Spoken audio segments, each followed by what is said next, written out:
Good afternoon. Hey, welcome in. Happy Tuesday, everybody. Danny and Dusty with ya. Glorious little Tuesday. Rain stopped for a little bit. It's gonna. Apparently, we're supposed to get a half-inch of rain tomorrow, and then it's supposed to get sunny. What? Yeah. That's gross. Yeah, it is. I could have, I don't know if I would. Now that I have this information, Yep. I don't know if I like that you just sprung this on me, Oh, but now I can maybe plan mildly accordingly and not wear shoes with holes in them. can I interest you in 65 and sunny on Saturday? Oh, now we're talking. 64 and sunny on Sunday. 67. That's all And shorts sunny on weather, Monday. baby. But a half-inch of rain tomorrow. Yeah, that's awful smarchy. Yeah. Awful that's, smarchy. That's the way. That's the world we're living in these Mm. days. That's the world we're living in these days. It's spring. That's spring. That's Oregon spring. That's Midwest rain though. We don't usually do that. Oh yeah. A half-inch of rain. Yeah. I feel like we don't do that often. We do the light sprinkling all day, not the Yeah. here's a half inch, enjoy. It's just one day, Yeah. and then we'll get over it. We're Oregonians. We know the drill Mhm. at this point. We don't need to go through the rains. But sun is coming. There you go. So The sun will come out tomorrow. hooray! Yeah. Jordan Schultz is here. Hey, Schultz, how you doing? What's up, guys? Happy Tuesday to you. Oh yeah. Tuesdays are the worst day of the week. It is. Let's not kid ourselves. No, I'm trying to fake all the happiness and enthusiasm I can. And this Thank is you. after my coffee person this morning said, "Oh, how's your day going?" And I'm like, "Too early to call." So I'm Oh, you're too early to call, huh? I mean, Boy, that puts that person in an uncomfortable position. if it's 25 minutes after I woke up, then yeah. I can try to be like, "Oh, I'm awesome," but I'm just lying. Now, are we in a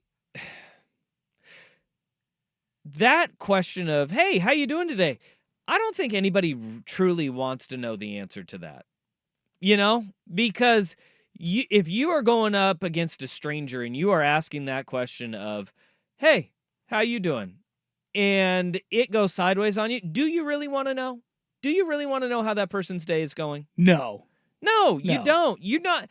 And so when Schultze throws the curveball over there at him with the, "Yep, too early to tell," it's like, oh God, what is this person going to get into? Working in like retail or working in like the food service industry, you ask those questions, and some people, they're just willing to open up.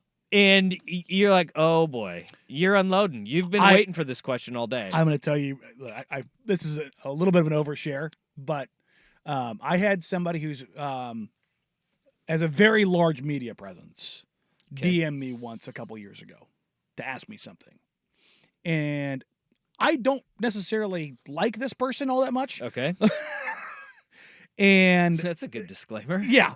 And Now I need to know who this person is. it was I'll tell you off air. All right. It was just like, it was, the question was very much, hey, because I had reached out to this person a couple times before Okay. with no response whatsoever. Oh. And then years later, when I'm useful to them, they Then wanted reach answers. out. Yeah. Yeah. and then they asked me, so how am I doing? And this is right after my first hip surgery. You don't want to know the answer to this question. And so I wrote a response No. that was probably like 500 words. in a DM. No. In a text? Oh, yeah. Email texts. Those Yeah. are the best. It was 100% purposeful. You want to know how I am? Let me go ahead and tell you how I am right now, buddy. No. I'm in a very dark place right now where I can barely move. I'm on more drugs than you ever thought imaginable. I don't know whether or not my leg's going to work when I'm done with this. I'm in a crippling amount of physical pain. Emotionally, I am absolutely a wreck. And mentally, I don't know where I'm going to be in the next couple of days. I mean, but it was way more in-depth than Yeah, how do you respond to that? Never. What was the response back? Never got one. You didn't get a single like. Nope. Okay. Not a thing. that that's a person D-move. Just that read receipt. 100% thinks that you are a lunatic. Oh yeah, it was. I mean, it was purposeful. It was purposeful. But you want to ask how my day's going right now? Let's go. Well, see, I do. Let's go. I do offer. Well. I do offer up that response of too early to call with a purpose, because usually at any coffee place you go to, they're trying to drum up some conversation with you. But sometimes for all of us, It is just too early. Too early to call. We haven't gotten there yet, and it's like, guys, girls, I can't have this conversation yet. Just we're doing the transaction today. Hand me my coffee. I have given you money, and I am on with my life. Yeah, Thank you. When you're getting your coffee in the morning, I'm assuming that you're going with it. Depends on how good at your job you are. Because this coffee is going to go a long way in determining the outcome of my day and my mood and how well things go. There's a lot of responsibility on you. You better not have forgot that whipped cream. Cheryl. Behind the counter. Maybe I should change my response to depends on how good at your job you are. I like that That's one right. better than too early to call. Yeah. You just be like, well, look, I don't want to put any pressure on you, but you're about to screw my day up if this coffee sucks. There you go. Put everything of your day on this person who's on their last little thread of sanity, and then watch them snap. Yeah. Hey, listen here, Desiree. I know you get paid just above minimum wage, but guess what's gonna happen? No. Purposely say their name wrong, like your you do at day. Starbucks. Your day. Desiree. Your day's about to get a lot worse if you screw this coffee up, ma'am. Desiree. Well, I owe him a $2 tip if I talk to him like that. So, God. My go-to is just another day in paradise. And somebody asked me how's it going. Living the dream. I got that from my old chief. He was an old crusty chief who, no matter what was going on, no matter what, just another day in paradise, Emerang. Every single time. Every single time. When you're breathing, it kind of is a day in paradise, technically. But we all don't, unfortunately, look at our lives like that. But we should. We should try to have those great outlooks. Your old chief has a great outlook on life. I'm a little jealous. That's awesome. This is great. Vancouver Ford text line 503-864-6326. Hey, how's your day going today, sir? Here's the situation. That's a you better sit down and lock in. Hold on, everybody.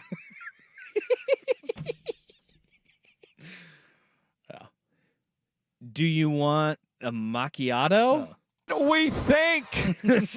Yes. Oh, no. Sorry, sir. You wanted a mocha latte instead. Yes! And that'll be $4.85. It's over. And off goes swag. And that is swag at the coffee place. Honestly, that would be if we were like doing commercials, that would be swag ordering a coffee as play-by-play guy would be tremendous. Yeah. Here's the situation. I need And you know what? Swag is a perfect person for this because I fancy him to be an oversharer to the servers in his world. 100%. Of just, I just imagine him in, I don't know, Santa Clara. The pilots are on the road. He's at a restaurant by himself, and they're like, "What can I get you today, sir?" Well, buckle up. Take a seat. Nobody's sitting there. I'm on the road by myself. Look, Let's go. I've done that a lot in my younger years. No way. Yeah. I mean, I used to travel all the time. So like when I'd get done with a contract or whatever, I'd go travel for a month, and I'd be by myself. And I'd just talk to people, whether they wanted me to or not. Oh. I'm going to take up your day. That's how this is going to go. So I'm kind of on swag side here. This is a crazy one. I once had a urologist ask me how my day was going in the middle of my vasectomy. Now that one threw me for a loop. I mean, that would be a tough one. Just so, how's your day going? I don't know. You are quite literally snipping me right now. Are you awake for that? Yeah. Why? Yeah. It's just local numbing. Yeah. I don't. No, dog. You want to be out? I don't want to hear the tools. I don't think they're not going in there with a jackhammer. I don't want to hear. What do you got going on down there, bud? Look, there's a lot down there, man. I heard the smell is the the smell will get you. I don't want any of that because they cauterize it, and you're like, there they are. Yeah, just sealing up my edges. I don't want to hear there. or the. I don't think that's the sound. This is awful. Have you ever heard Don't do that. what it sounds like when skin gets cut open? But it's not. It's not that. That's yeah. not. That's not it. Ugh. No. Put your AirPods in. Listen to your death metal to calm you, because Yeah. that's who you are, and you can you can get through this without hearing any of those noises. My best friend had his vasectomy a few months ago, but heard the doctor say "whoops" during that, and apparently is now in the 1% of long-term pain sufferers after the procedure. So yeah, you never want to hear the doctor say "whoops" while your sac is open. It's just terrible. I don't know. So is that worse than "how is your day going," or is that better? I don't know. That is the Yeah. Schultze. That is like a worst thing that you could ever hear. Whoops! Like what is whoops here? Like how bad was that miscut that you had? Like am I did I go from a duo to a uni? Yeah. Like what's happening here? Goodness, am I Ken doll now? What'd you do to me down there? Just some pain. Just some added pain. That poor guy. So like all the time? All the time pain? Yeah, like it will on and off chronically, and there's literally nothing they can do about it because of a whoops. I had a buddy who had testicular cancer. This is a big change. Ended up losing one, but I say this because he now knowingly refers to it as the wrecking ball. Oh, okay. All right. Listen, we got there. We got there. You really drug us down for a minute. I came in like a wrecking ball. Yeah, that's pretty much it. But You just have Miley Cyrus as your ringtone for everybody. Yeah. Like that's what it has to be. you just grab their phone and be like, "No, I'm putting He's Miley the Cyrus on your phone." He and Will Darkins are the only people that have ringback Ringtones? tones. Yeah. Like when you call Will Darkins, he claims he doesn't know how to take it off of his phone, but it's like I don't even know what symphony he's playing, but it's that he's Is it the a only bittersweet person I know symphony? that still has that. Please listen to ring this back. music while your party is reached. Yeah, and that was something people paid 99 cents Yeah, for. why did they go away? Because it's okay just to hear somebody It's- and nobody calls anybody It's anymore. useless. That's true. Yeah. Yeah. I'll never forget. I was in England, on my way back from Afghanistan. And Brits were big on it. It was. I'm not kidding. Every single commercial. I can't remember what show it was, but every time it went to a commercial, it was either the ringback tone or a ringtone. Yeah. And it was like the Now That's What I Call Music 56 album. Yeah. The commercials were like that. Yeah, they had those I remember Cisco was featured prominently in the ones stateside. Yeah. Thong, thong, thong, thong. Who's that dressed so scandalous? Yeah. All right. Well, somehow, some way, we went from coffee to vasectomies to testicular cancer, and now we're at ringtones. So, if you're asking me how my Tuesday's going, there's your sign. We're on 1080 The Fan, 99.5 HD2, the Odyssey app. Also, youtube.com/1080am The Fan and twitch.tv/1080am The Fan. Party with us in a multitude of ways.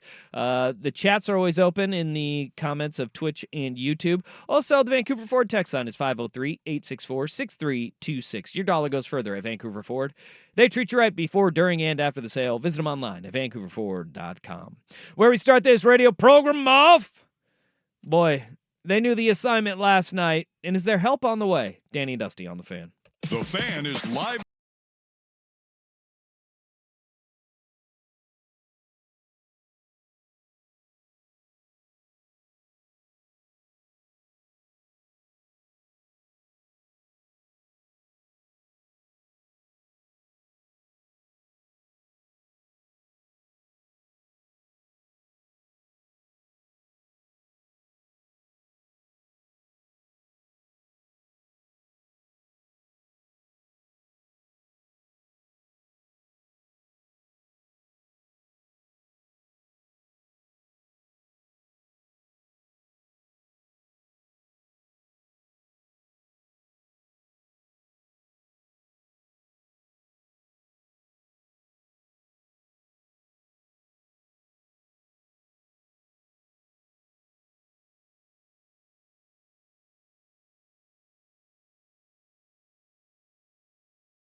continuing to watch the Portland Trailblazers suffer through this season.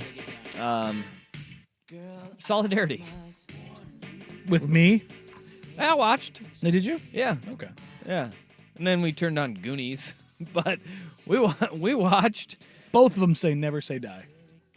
I beg to differ. I look at a 33-20 third quarter, and I say there was one that said die. Nah. Portland Trailblazers fall to the Rockets after a valiant first half. And look, again, we keep saying this. You look at growth, you look at strides, yada yada yada. This team is continuing to fight, and they have nothing to play for. But they got a lot of young bucks that are out there. They went with the rookie lineup yet again. They don't really have a choice. Only the third time in 50 years Yeah. that a team has rolled out a lineup of all 5 starting rookies, and it's the Portland Trailblazers in back-to-back games. The alternative here is they could start Moses Brown, who's not as good as WAP. Don't do that. So Jabari Walker? who maybe Yeah. you're gonna start him over too? No. Okay. No, I'm not. And then Delano is the one guy you need to have somebody come off the bench who can actually handle the ball. What about putting 2 at the 3 and then Jabari at the 4 and Chris Murray? And not starting Ryan. Well, yeah. I think the reason you do this is Well, no, not starting Chris Murray. not starting Chris. Okay. Not starting Chris Murray. Okay. And You're gonna bump. You're gonna start Delano. no, I'm going to start Jabari Walker. Okay, so you're gonna bump Roops down to the 2. Yeah, and then we'll put what are we looking at right now? Good God. Well, what are we looking at right now? 6'8" and a half 2 guard. Well, Chris Murray's 6'8". He's 6'7". Okay, so it's that big of a difference for you? You look at those. Their lockers are right next to each other. They're built very differently. Like Roops, Roops is like a cartoon character. Like it's watch the Blazers play, and you'll look down and go, "Who is that guy with the feet that look like clown feet?" But he is long He's so stinking long. and he can defend. Yeah. And so that's why I'm I saying, guess. yeah, go Okay. ahead and do that. I But- would definitely say start Roops because being with the quote unquote better players, it allows him to fit in a little bit easier. Yeah. And last night he knocked down 3 threes. But this is us like squinting at what else do you do? But that's what I mean. Like, yeah, it is like, well, you can start Baji. He's like also technically a rookie, even though he was on the team last year. He did not appear, and he was on a 2-way. So We laugh because it hurts everything else. but But basically, everyone who can rent a car other than WAP is injured. the assignment yesterday was to get Houston closer to Golden State. They did that. And they did that. Now Houston is just a half game back of the Warriors, and the Warriors are in that final play-in spot. They've lost 2 in a row. 6 of their last 10 they've lost. They are in Miami. They go Miami and Orlando over the next couple of nights. And at that point, you sit there and you go, hey, owning that Warriors draft pick, pretty good lot in life if they are not even in the play-in anymore. I didn't anticipate Houston going on this run because if you look at what they're 9-1 over their last 10 games. They've won nine straight, and they're beat up right now. Jabari Smith Jr. was suspended last night for getting in a fight 2 nights ago. Alperen Şengün, their best player, is out. But Jacques Landale is just balling out of his gourd. Yeah, he had 15 in the first. He finished with 17. But yeah, it's certainly interesting what they've been able to do. I think they're taking advantage of teams that, I mean, you look at who Houston has played, and it's nobody. That's part of it. But you still have to take care of business, and they're doing that. And you look at both schedules for the Warriors and Rockets. The Warriors have an easier schedule, but the Blazers play the Rockets again. The Blazers play the Warriors, and they play each other, the Rockets and the Warriors. And so you could see them kind of swap here. Are there guys in this NCAA tournament that we could see as being pieces moving forward? I don't really anticipate Portland using that Golden State pick. I don't either, Unless there's a guy that they love that falls. Okay. So a perfect example, Cody Williams is quote unquote falling right now because He doesn't start on Colorado. he's on a minutes restriction because he came back from an injury. Yeah. And so it was like, oh no, he's falling now. He's like 9-10 in the mock. And it's like, if he was there, maybe they go, we like that. Okay. But even then, just talking to the Blazers over the last couple months, I don't foresee them using both first-round picks unless they use both of them to move up. If there's a guy that they really want, I think when it's all said and done, they will draft one guy in the first round, one guy in the second round. They have 2 second-round picks too, Yeah. so they could. And one of their second-round picks is the 34th, so it's essentially another first-round pick. Okay. It's right there on the edge. Okay, But- not bad. Yeah. Who are some of the guys that we're looking at in the NCAA tournament that could fit? And we're seeing kind of their stock rise right now. Yeah, you take a look at Tennessee, Dalton Connect, who played at Northern Colorado before transferring to Tennessee. He's just an absolute bucket. Whether or not he scales up in the NBA or he can be a role player, so to speak, hard to tell, but you know he can score. And having a guy who's 6'7" who can put the ball on the floor, who can run your second unit or fit in, because this team, this Trailblazers team, it needs shooting. It needs shooting in a bad way. Look, Chris Murray figuring out his 3-ball is huge. Tumani Kamara figuring out his 3-ball is huge, but they need guys who can legitimately score. I love Jabari, but offense has to be run for him, and he needs to find shots like cleaning up around the glass, things like that. They've got a lot of role players that do everything but score. They need people who can score. I mean, look at the game last night. Yes, they're missing all their top offensive weapons, but they don't have any supplementary scorers. Could Roops become that in a couple of years? I think so. Yes. I'm very high on Repair. Can Chris become that? I think so. I think what we're seeing too is like Tumani Kamara has become more confident in his lot in life as an NBA player, and there was a stretch in January where it almost looked afraid to shoot. Yeah, he was. He was just burying himself in the corner and waiting for the ball to come around to him. Yeah. And you're starting to see that comfort is growing with him a little bit more as the weeks are going by, and I think that a lot of these injuries play a big role in it because somebody's got to shoot the ball, and he's doing it. Yes. But I don't know if he's going to be that guy who's going to be a bona fide scorer in the NBA. Mm-hmm. He's going to be a guy that should be your fourth option Probably fifth. in Like, your lineup scoring. if your team makes sense, he's probably if he's starting, he's probably your fifth option, fifth scoring option, which is totally fine. And he's as long as he's a great defender. Yeah. Boom, that's all you need. I was listening to Locked On the way in this morning. Mike Richmond mentioned if he becomes Dylan Brooks, a guy who's so good defensively that you don't really care about his offense, that's a great outcome for him. I want him to do that without being evil. Yeah. Without being a I tweeted this out last night. Can I just say we need a bad guy? Yeah, look, Who's the bad guy? absolutely. We But I need the tweeted this bad out guy. last night. Tumani Kamara is chaotic good. Dylan Brooks chaotic evil. Yeah. I want an evil guy on the team though. I don't. But there's different No, kinds of evil. Well, not Dylan Brooks evil. Yeah, no, like I always say every fan base that says, "Oh, I hate him," if he was on your team, you end up liking him. No, I would not. Yeah, I think you. Dylan Brooks and Pat Beverly are two guys that I 100% would not want on this team. I think There is Well, on this team, Yeah. no. on the Trailblazers. On a contending team, No, I even think then. you would. No, I wouldn't. I think you would. They crossed the line for me. The mental gymnastics you would pull, No, Danny. no. You would stick that No. landing, and everybody be like, "Wait, what?" No.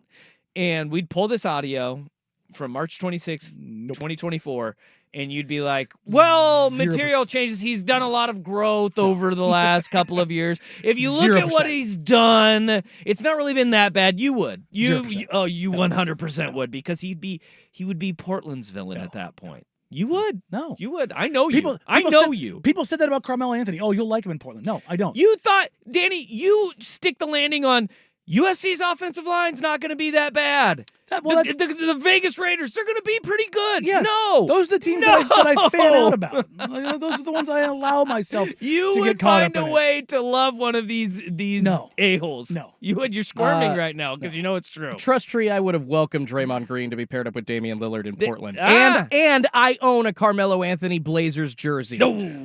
So Do trust not, tree. Do not want. But Draymond I would have been fine with. Yeah. I would have. See? 100%. I advocated for it. Yeah. It would have been every great team has one of those Oh, yeah, no. wild cards on it. But those two in particular, I want nothing to do with. Yeah. 100%. Kind of want it to happen. Interestingly enough, Now I want it to happen. speaking of Yeah. prospects in the NCAA tournament, ESPN released their latest mock, and given he has the Trailblazers at 5 taking Donovan Clingan, the 7'2" big man from UConn, which I was like, that's different because I've seen him between 10 and 14. Okay, but let's take a break then and see any of these, because his stock has just absolutely meteoric rise since the end of the regular season into the Big East, now the NCAA tournament. What other guys are we kind of seeing rising and falling with as we enter the Sweet 16? First is Schulte with SportsCenter. Now, from the Fan Sports Desk, a SportsCenter update on 1080 The Fan. This update is brought to you by Laurelhurst Market Steakhouse and Butcher Shop. Their butchers all trained chefs eager to help with cooking advice. Get to know your friendly neighborhood butcher online at laurelhurstmarket.com. First on the Fan, breaking news out of college athletics today. The University of Washington is finalizing a 6-year deal to hire Washington State Athletic Director Pat Chun.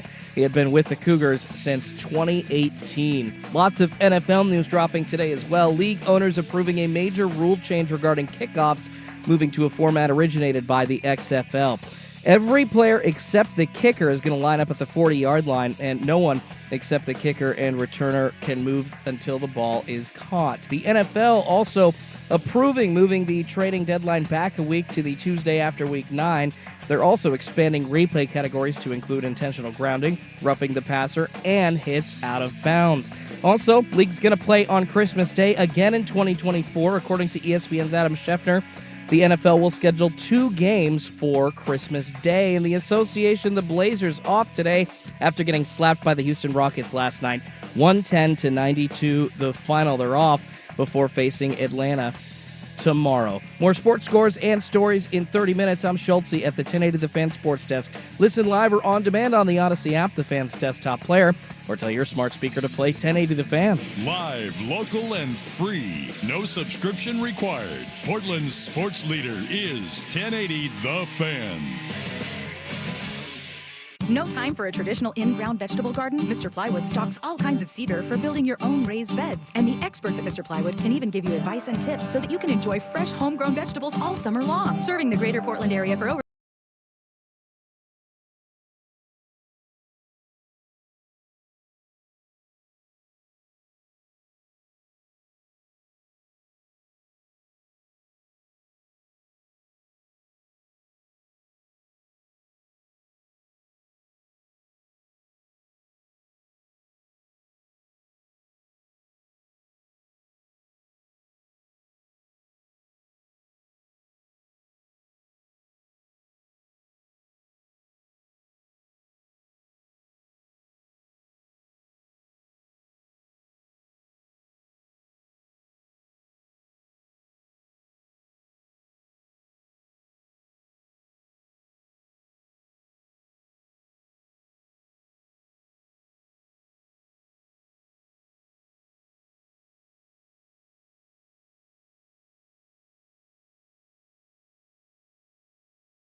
that the mock drafts are starting to roll out in the NBA, and guys across this NCAA tournament are soaring up draft boards, which is something that it actually is pretty rare to see because of how diluted the college product has been over the last handful of years. And the usually- rise of European prospects vaulting themselves to the top, and the G League Ignite, basically taking a lot of those one and done guys over the last handful of seasons. Yeah, you usually also know who the 10 dudes are in the top 10. You may at the back end have like a couple swapping in here or there, but nobody has really claimed anything outside of maybe Alex Sarr and Zach Rizachet Yeah. as being top 3 guys. Sarr from the NBL in Perth, 7'1" big man, and Zachary Rizachet, 6'10" wing for JL Borg in France. You look at kind of what's happening in the tournament right now. Cody Williams, who's a top slot lotto pick, he's out, and he was underperforming pretty handily, but dealing with some injury stuff as well.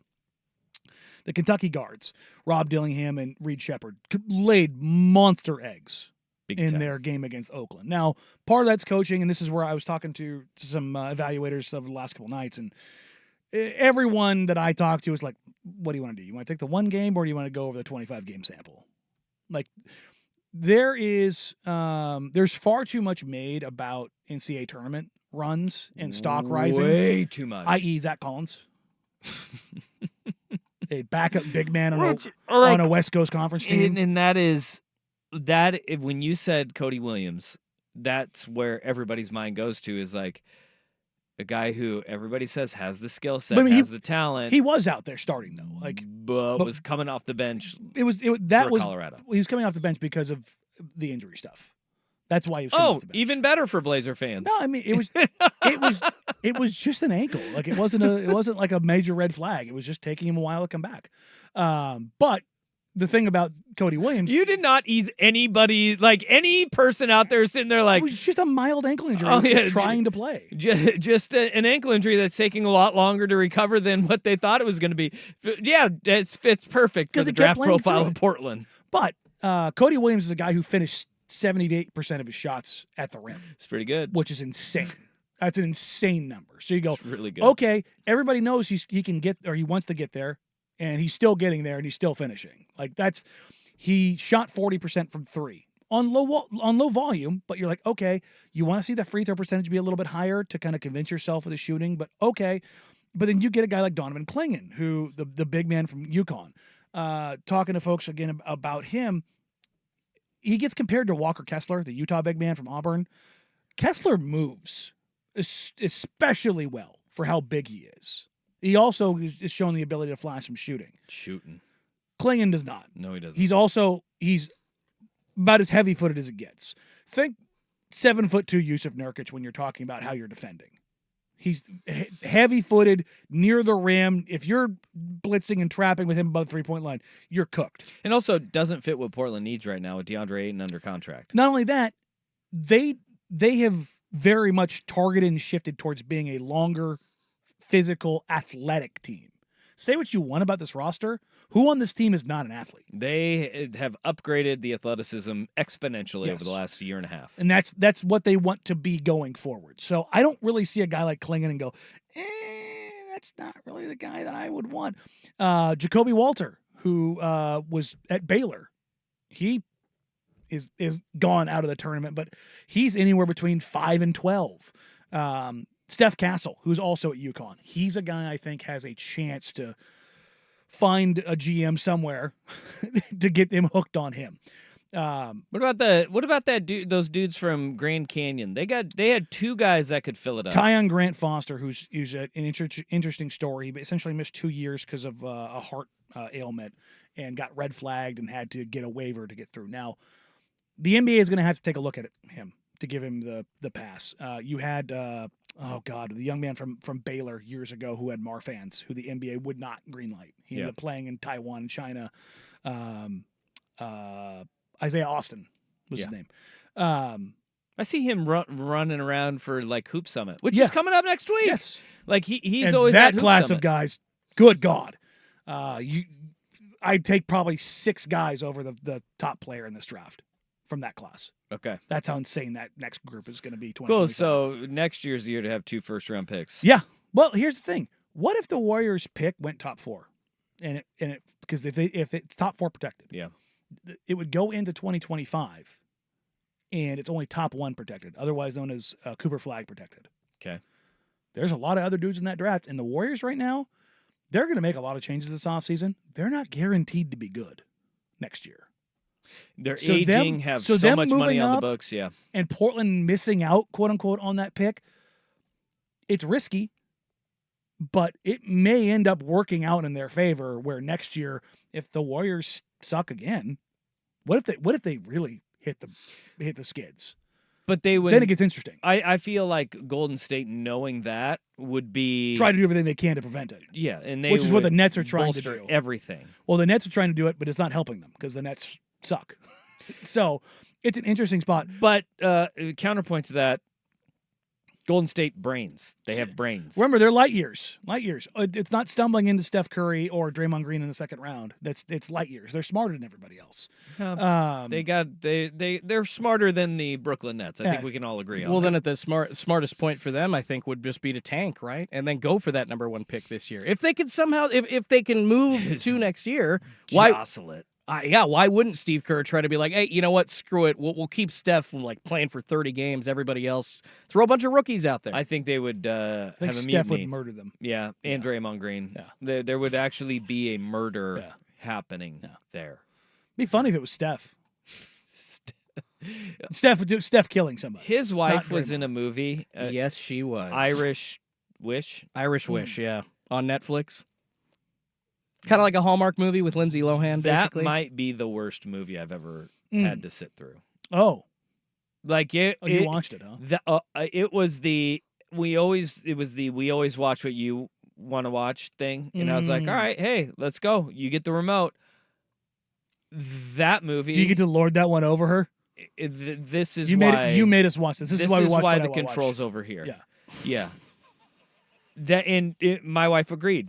After that movie, she's like, that movie was so bad. She felt shame. Yeah. Good. I mean, I love me some Lindsay Lohan, but Aisha Curry was not acting, nor does she act in anything. I am shocked that Aisha Curry gets a part as an actor in a movie because not. she's literally just, I'm Aisha Curry. What's my name in this movie? Okay. It was so bad. I'd love to hear it. So bad.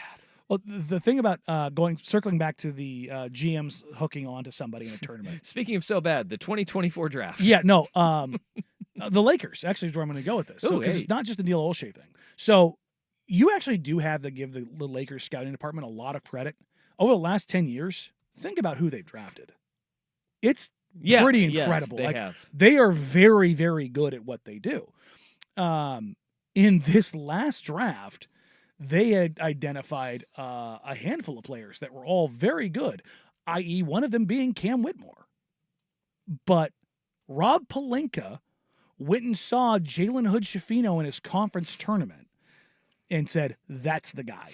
And he overrode the scouting department, and now JHS is having back surgery, and he's also not good. That's brutal, dude. It might have been the worst pick in the first round. It was like, do you remember Johnny Davis? No. It's because he was drafted 10th by the Wizards 2 years ago. Maybe one of the worst draft picks of the past 20 years. A lottery player that has not. Portland would like to have a word. Yeah. Injuries, I don't. Zach Collins. Well, Zach's viable. He's a viable backup five. Viable. That's totally fine. Okay. Taking him, moving up to draft him, not okay. Sebastian Telfair. We're past 20 years now. I think it's 20 on the dot, right? 2004? Was it 2000? Yes, it was. 2004? 04? Was it, I thought it was 03. I don't know. I think it might have been 04. But whatever, we're close. We're close. So you're going on the Sebastian Telfair not be a technicality Sebastian Telfair. Yeah, I guess he was 04. 04. Yeah. Yeah. He's in that window. So there we go. 20 years. We're good. Oh, yeah, because somehow outside of 20 years, you just automatically get smarter. Okay. That's fair. I like it. But this is the kind of thing, and this is why this time of year, so much emphasis is put on these performances. Yes. They can't make or break you. They shouldn't make No. or break you. Now, if elevating you and getting you on somebody's radar, like a Tyon Grant Foster, who, again, is a guy who had a heart issue, ended up getting cleared, went from Kansas to DePaul to Grand Canyon. He's a 6'7" wing who can get buckets. Bucket getter. Like if you wanted to take him at the end of the first round, yeah, why not? But this time of year should not be the thing that sways something one way or the other. Because if it is, that's how you end up being bad. Over and over again. Because the evaluation should carry out over the larger sample size, not the 1 to 4 games. All right. That was really good. We got a lot of names in there from the NCAA tournament that Blazer fans start familiarizing yourself with. Coming up next, let's go to the NFL. They got their little owners meetings going on there, and there's a piece of audio that came out of it that I just can't get enough of. Next on The Fan.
You are the next Los Angeles Charger.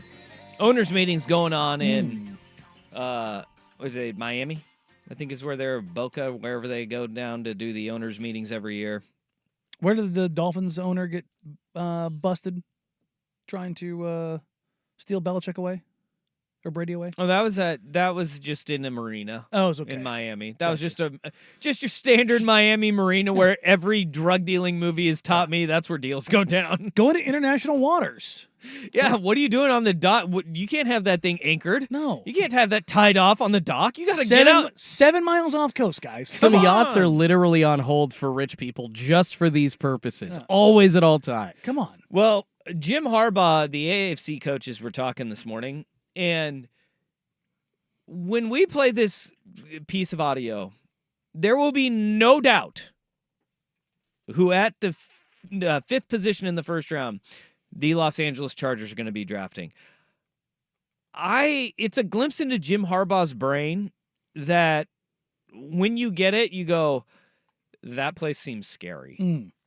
There's a bunch of reporting going on there. The offensive line to me is important. I mean, if I asked you the question of like what position group depends on no other position group to be good, but every other position group depends on them to be good, what position group is that?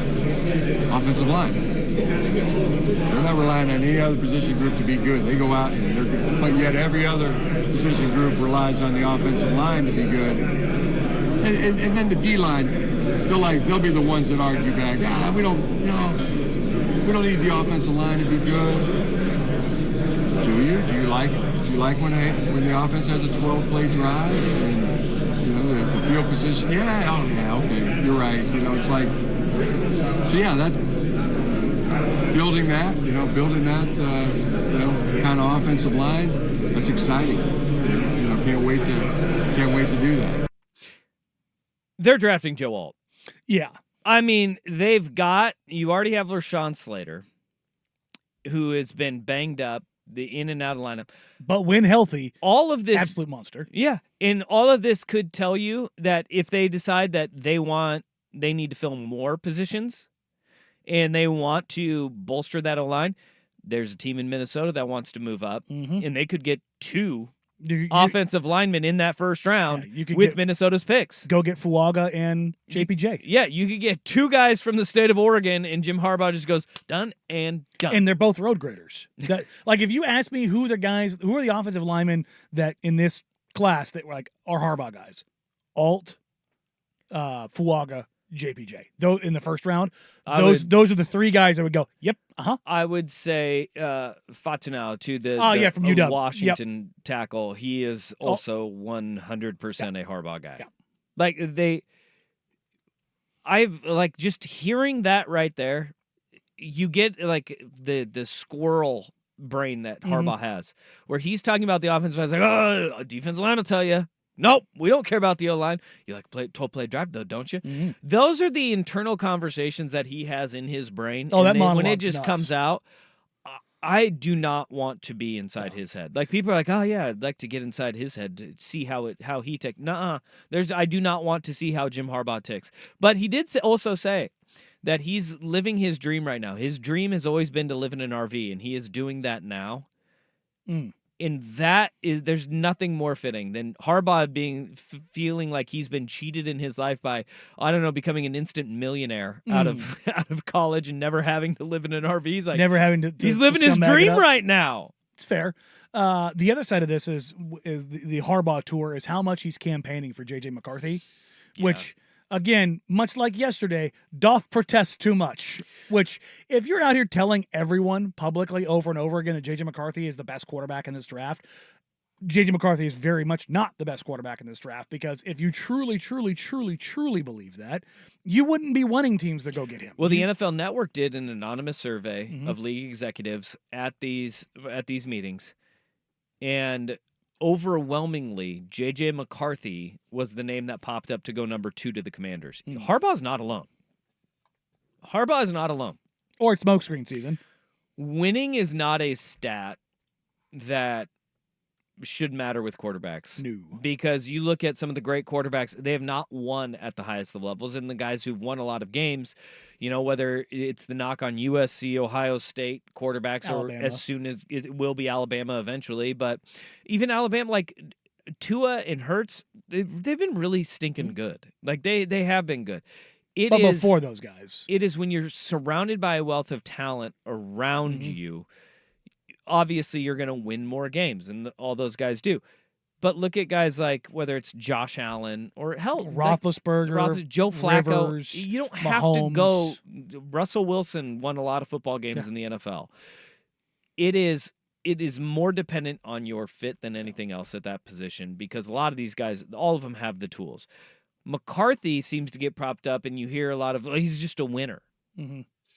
Well, okay, that hasn't worked out for everybody. And I don't know, 18 guys at the combine from one program seems to tell me that he was surrounded by a hell of a lot of talent.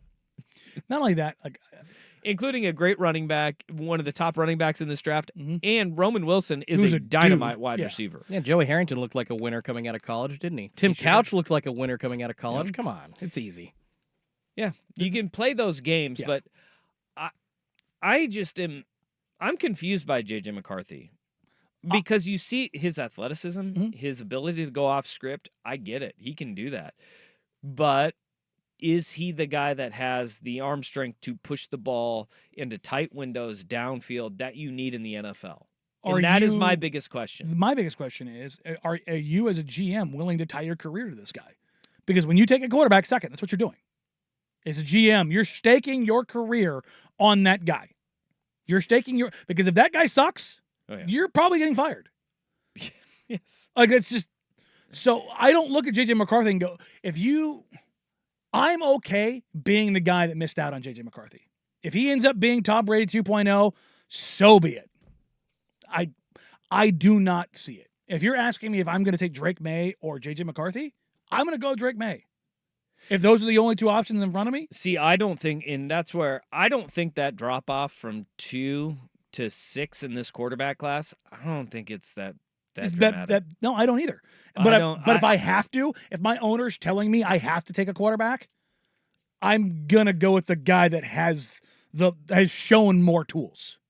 And I don't know if Drake May has. Interesting. I don't know if he has. Because, I mean, you look at it, everybody was saying the Drake May regression this year, well, he doesn't have Tez Watkins, right? Mm-hmm. Or Tez Walker. He doesn't have Tez Walker. And he got Tez Walker. Didn't change much this year.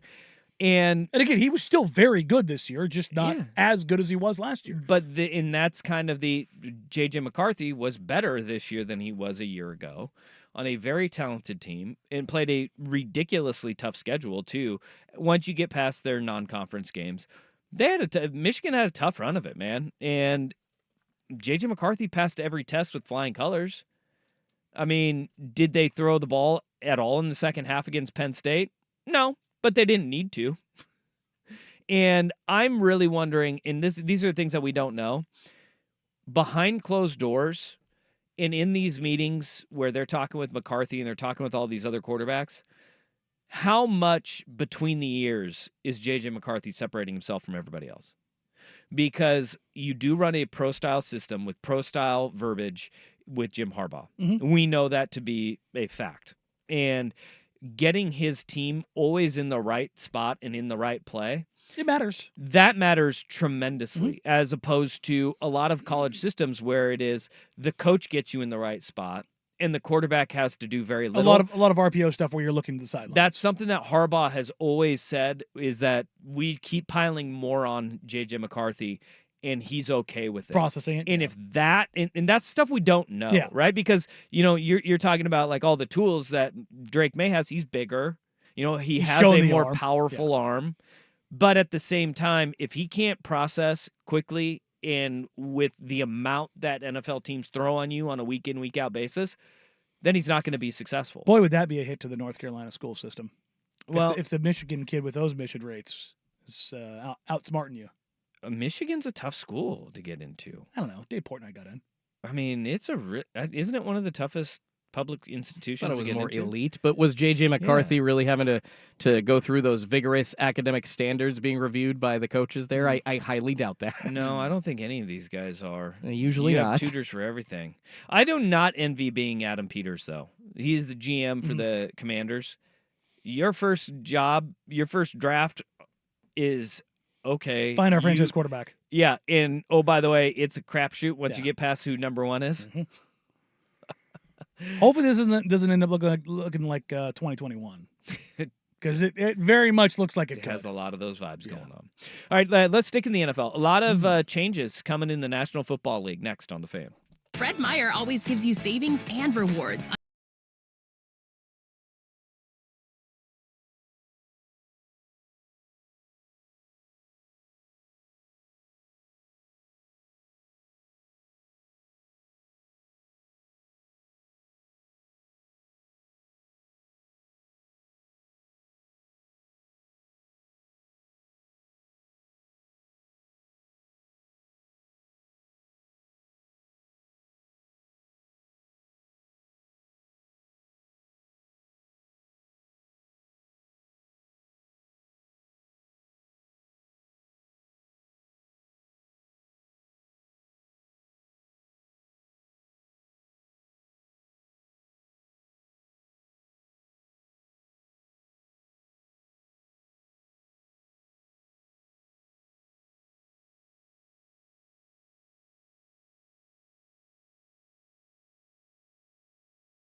All right, a lot going on in the world of the National Football League as everybody's kind of circling the draft coming up at the end of next month.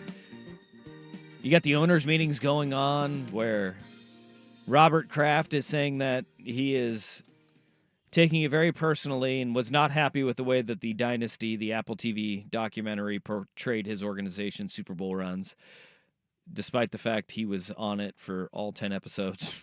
Very prominently. Didn't like the way that reality was portrayed, and then also didn't like oh. Bill Belichick getting thrown under the bus. I mean, It's like, oh, if what about it only you could have changed it. wasn't real? Like all of the players saying that we were coached by Belichick, but we played for Tom. Well, I think that was pretty telling. Did you just not want the unsaid things to be said there, Yeah, old Robbie? They said them all out loud, buddy. Said them all out loud. But the NFL is actually conducting Bitness down. It's in Orlando. We have Orlando is where these meetings are going on, not Boca or Miami. But we have a new kickoff in the NFL approved today. We do. The new kickoff. There's a lot of stuff that goes into it. Yeah. Basically, if you are one of 15 people that watch the XFL, they're going to have the XFL kickoff now. Mhm.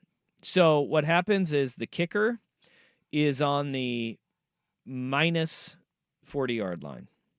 He is kicking the ball across the 50. Lined up on the plus 40-yard line, so on the other side of the 50, is the kick team. 20 yards away from the kicker. That's right.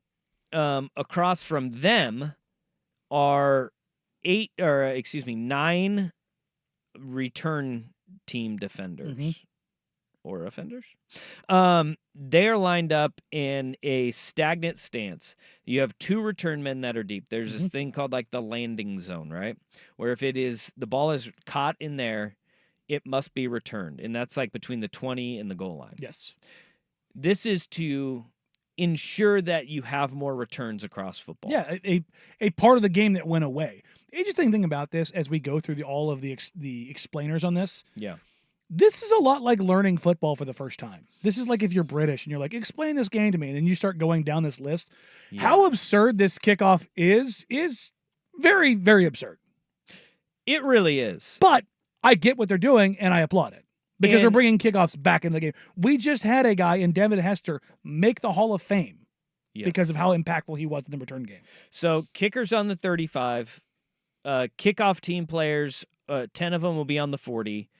9 members of the receiving team are in the setup zone between the 35 and 30-yard lines. 2 receivers in the landing zone between the goal line and the 20. Got that? Touchbacks now are more penal for the kicking team. They want to have returns. Touchbacks go to the 30-yard line now. Okay? Which I like that. I like that because it incentivizes the team to kick a returnable kick. Because when you're starting at the 40-yard line, okay, for your kick coverage team, you're saying, all right, go make a play before that 10-yard window, right? I mean, Sure. So you're going to put it up in the air. Now, the kickoff team and those 9 players, they cannot move until the ball is either touched by a return man or the ball hits in the landing zone, so between the 20-yard line and the goal line. Okay. Right? I think what this will lead to, and what it has is less of the big collisions, so those 30-yard head 30-yard start head starts, running yeah. collisions that you have. You have, but still incentivizing having a return as a viable option in the game. Which has gone missing. But also, I'm still stuck on the fact that you said penal. Yeah. Penalizes you, man. Penal. Playing the California Penal League. There you go. But this is a whatever. Onside kicks are dead with this. Yeah. So onside kicks, you're gonna have to declare. I declare an onside kick. Yeah, that's dumb. It's Nothing dumb. you can do there. And in that, I thought with the possible changes for normal kickoffs, they were saying that they would, since you have to tell people that an onside kick is coming, they're going to revert back to old onside kick rules. Is that not? I mean, we could still see some other rule changes, but that's not happening. I don't know. I mean, the whole reason that we love watching that fourth quarter of an NFL game is because when a team is still down by 2 scores, they have that potential. Yeah. I don't know. They're also making it really hard to officiate games, but also easier too. Sky Judge, so the booth official, will have more power. Yes. On what he can step in and overrule in a short order, so we don't have to have a long, drawn-out review. It can be really quick in the air and be like, hey, you guys screwed that up. We need to It was a catch. button this thing up. But also, I think what makes it really hard to officiate, the new swivel hip drop tackle rule, man. The videos that they showed, good luck. So good luck. If you don't know what the swivel hip drop tackle is, it's what injured they're using it in the video for teaching purposes. Mark Andrews tackle by Wilson of the Bengals. That's a really tough one. It's unfortunate that Andrews got hurt, but you watch the clip. There's no other viable way for the defender to make the tackle. But I think what we're doing is, we've seen this, and there's a reason why we're seeing more of the swivel hip drop tackles is because it took a cycle of players to go through Pop Warner football all the way up to professional before we saw the helmet-to-helmets really start falling dramatically. Yes. We have retrained football players how to tackle. Yeah. And basically what the hip drop, you can do a hip drop tackle. It's the swivel part that they want out of it, because that's what injured like Tony Pollard, that injury. So what in the heads up tackling program, anybody that's coached or played football like in high school over the last like decade, you guys know the gator roll is something that they really started emphasizing. And what they want to get the gator roll out of the hip drop tackle. That's the swivel part of it. You're still able to tackle and wrap up a guy at the waist and fall down. It is when you do the gator roll over the top where that tackle gets really dangerous. And that is what they're going to penalize here. But the flip side of this is, what the hell? Yeah. Look, I'm all for player safety. I am. But every one of these 1,750 dudes every single year knows what they signed up for. It is a violent, physical game that stuff can happen. And there is getting to the point of what the hell? How can you tackle somebody? Well, it should be noted that the belief is, and we'll see a lot in the preseason and probably over the first couple of weeks, that you will see flags. But the way that this is going to be enforced is mostly through league letters and fines. And that's how they want to try to get it out of the game. Because if you're putting flags on this stuff, there's so much gray area. It will be a 15-yard penalty though, and that is when it does get called. It's not going to be. It's really difficult in real time to call this penalty. So if a guy happens to do the hip drop tackle, but if he lets go at the right time and rolls over the top, but he doesn't have his fingers locked, like this is the stupidity of the game that we're getting into now. Yeah, it makes it really hard. It truly does. But you think of it, if you don't think of it as they're trying to, and it will be when flags start flying and 15-yarders get out there, it's going to be brutal. But we don't see nearly as many helmet-to-helmet penalties anymore, right? Sure. And that is because what the NFL wants to do, and this is the only way that you can do it, is they want to retrain players how to tackle and tackle safely. And so that's why they're doing this with the swivel hip drop tackle, is because this is how do you get guys to change in pro sports? You hit them in their pocketbook. Yeah. And that's where they're going to try to get this is it's going to take another cycle. It's going to be like 5 to 8 years before we really start seeing guys who have retrained themselves from high school football to when they get to college and then eventually into the NFL before they finally figure it out and learn. This feels like the NFL juicing offense even more. But I think that's what this is. It's hard. And they're I don't think they're intentionally trying to juice NFL. I think they're listening to the players who have said, I would rather get hit high than low 10 times out of 10. Which and so this is where they want guys leading with their shoulder again? They're saying, I don't want to get like this tackle I don't like. it's impossible for officials. And this rule, It's impossible for players. I do not like one bit. So you can't go high on a guy. You can't go low on a guy. So now you're just making it to where you got to square a guy up perfectly, and heaven forbid you come at any kind of angle. That's what I'm saying. Yeah. This is insanely stupid. I get that it can be a dangerous play. I understand it. It's a dangerous game. It is. Them's the breaks. It sucks. Do they pass this rule and I know that there's former players that are complaining a lot. There's some current players, and mostly defenders, but do they pass this rule if players aren't complaining to the league about it? Oh, I'm sure offensive players are complaining about it. Well, a lot, yeah. And they're saying we're having more of these injuries occur annually because this is how they're tackling. If you don't look at it as they're trying to take it away from defense, they're trying to retrain the future generations to That's not fine, tackle like that. You're, But it is punitive right now. yes, and Yeah, not it even is. that. Even going forward, It is. there's only so many ways you can tackle somebody. Yeah. You can't It hit sucks, guys dude. going across the middle anymore. You got to wait until they see you now. You heaven forbid your head doesn't get perfectly across somebody's chest. You can't go from the side. You can't go down low. Like, where the hell are you supposed to hit somebody? And it's every time a star player goes down that we start to see rule changes discussed and then actually implemented. If this were like David Njoku week 2, that this happened to, would we care as much? No. Mark Andrews, one of the top 5, 6, 7 tight ends in the league. It's just kind of concerning to see, if it happens to this guy, whatever. But, if it happens to me, it's a problem. And I don't think we've seen that actually implemented equally across the league. The NFL made their bed in this, and they react to it. This isn't as bad as the making pass interference reviewable. Yeah. Yikes. It's not a great rule. No. It's their own videos they showed in three different clips. We both looked at it and went, "What the hell?" And that's the thing. The Logan Wilson one on Mark Andrews. There's nothing else he could By have done. their description, which is wrapping up and then rolling over as you go limp with your body over the legs of a player, that is deemed the swivel hip drop. Mhm. Logan Wilson wraps up with one arm, like he only has one arm around him.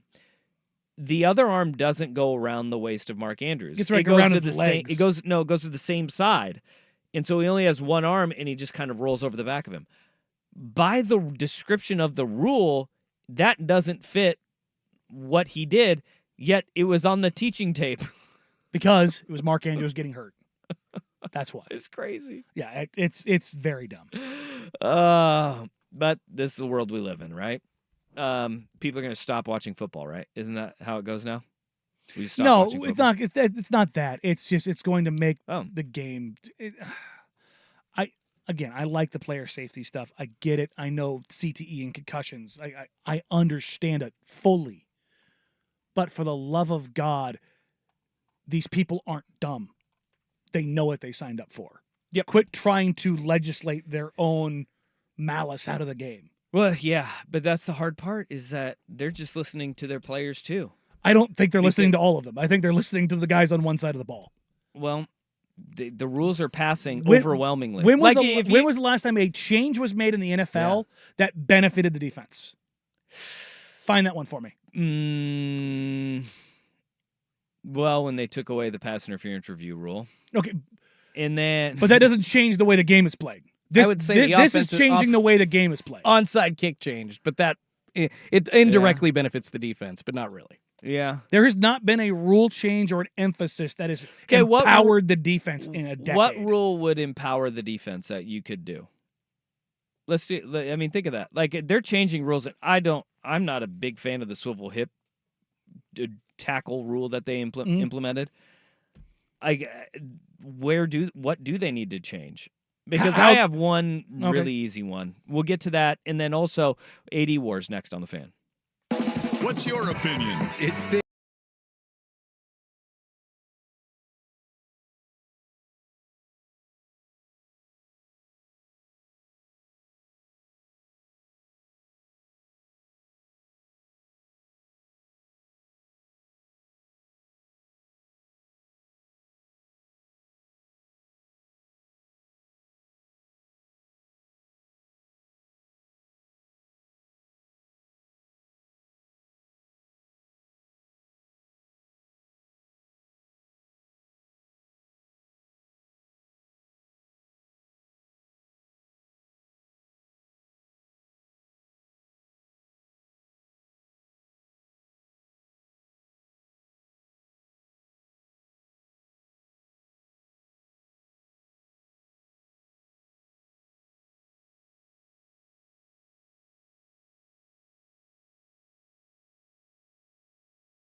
Okay, we've got, we're talking rules that have benefit. And there actually, as I was thinking about it during the break, there has been one that the NFL is actually enforcing more regularly, much to the chagrin of guys like Patrick Mahomes, we remember. They restricted, remember we used to be 3 yards that lineman could be downfield, and then the RPO game, they shrunk it to 1. So there's that, but that's like small potatoes here. Yeah. I think that one thing that the NFL really needs to do, and if they had the huevos to do it, it would benefit the game tremendously, and I think the NBA could definitely help by this too. They need to overhaul their entire rule book. Yes. And shorten it. Make it easier. Make it simpler. Simplify and streamline. You have corrected over corrections and then corrected again so many times that the rule book is to the point where it doesn't make sense anymore. But I think if you're talking purely from things that would help a defense and that make a ton of sense, I, for the life of me, do not understand why illegal contact is an automatic first down. It's a 5-yard penalty. Yeah. And it's an automatic first down. Yeah. We're not talking, pass interference or even like some defensive holdings, right? If a defensive holding happens, you shouldn't get an automatic first down on defensive holding. You have to replay it down if you have offensive holding, but if it's 3rd down and 17 and there's a defensive holding, you get an automatic first down. I do not understand that for the life of me. Illegal contact, I think, should just be a 5-yard penalty. That's fair. I've got a think spicier one. That makes sense. Opening up the 5-yard buffer window for contact to 7. The Chuck rule. Yeah, open it to 7. That'd be all right. I think that would have a pretty significant impact too. I think just calling offensive pass interference as they call defensive pass interference, there's so much grabbing, pushing, pulling. Like, look, defensive backs are cheaters. Yes. They're really dumb and they can't catch. That is just how receivers view them. Our receivers get away with way more. Yeah. Way more. There's a lot of push-offs in that regularly. I think that you could help defenses then too. I think if you allow somebody to chuck somebody past 5 yards, all of a sudden now your corners that all don't run 4.2s, they got a chance to be more physical with you for a little bit longer. But I think that people say they want this now, but as quarterbacks' completion percentages plummet below 60%, as you start seeing lower scoring games, I don't think a majority of people would want that. I think there needs to be something. Because here's where it would affect them. Their fantasy football. We laugh, but what did daily fantasy was the first thing the NFL went full steam ahead on? It's true. And that matters to people.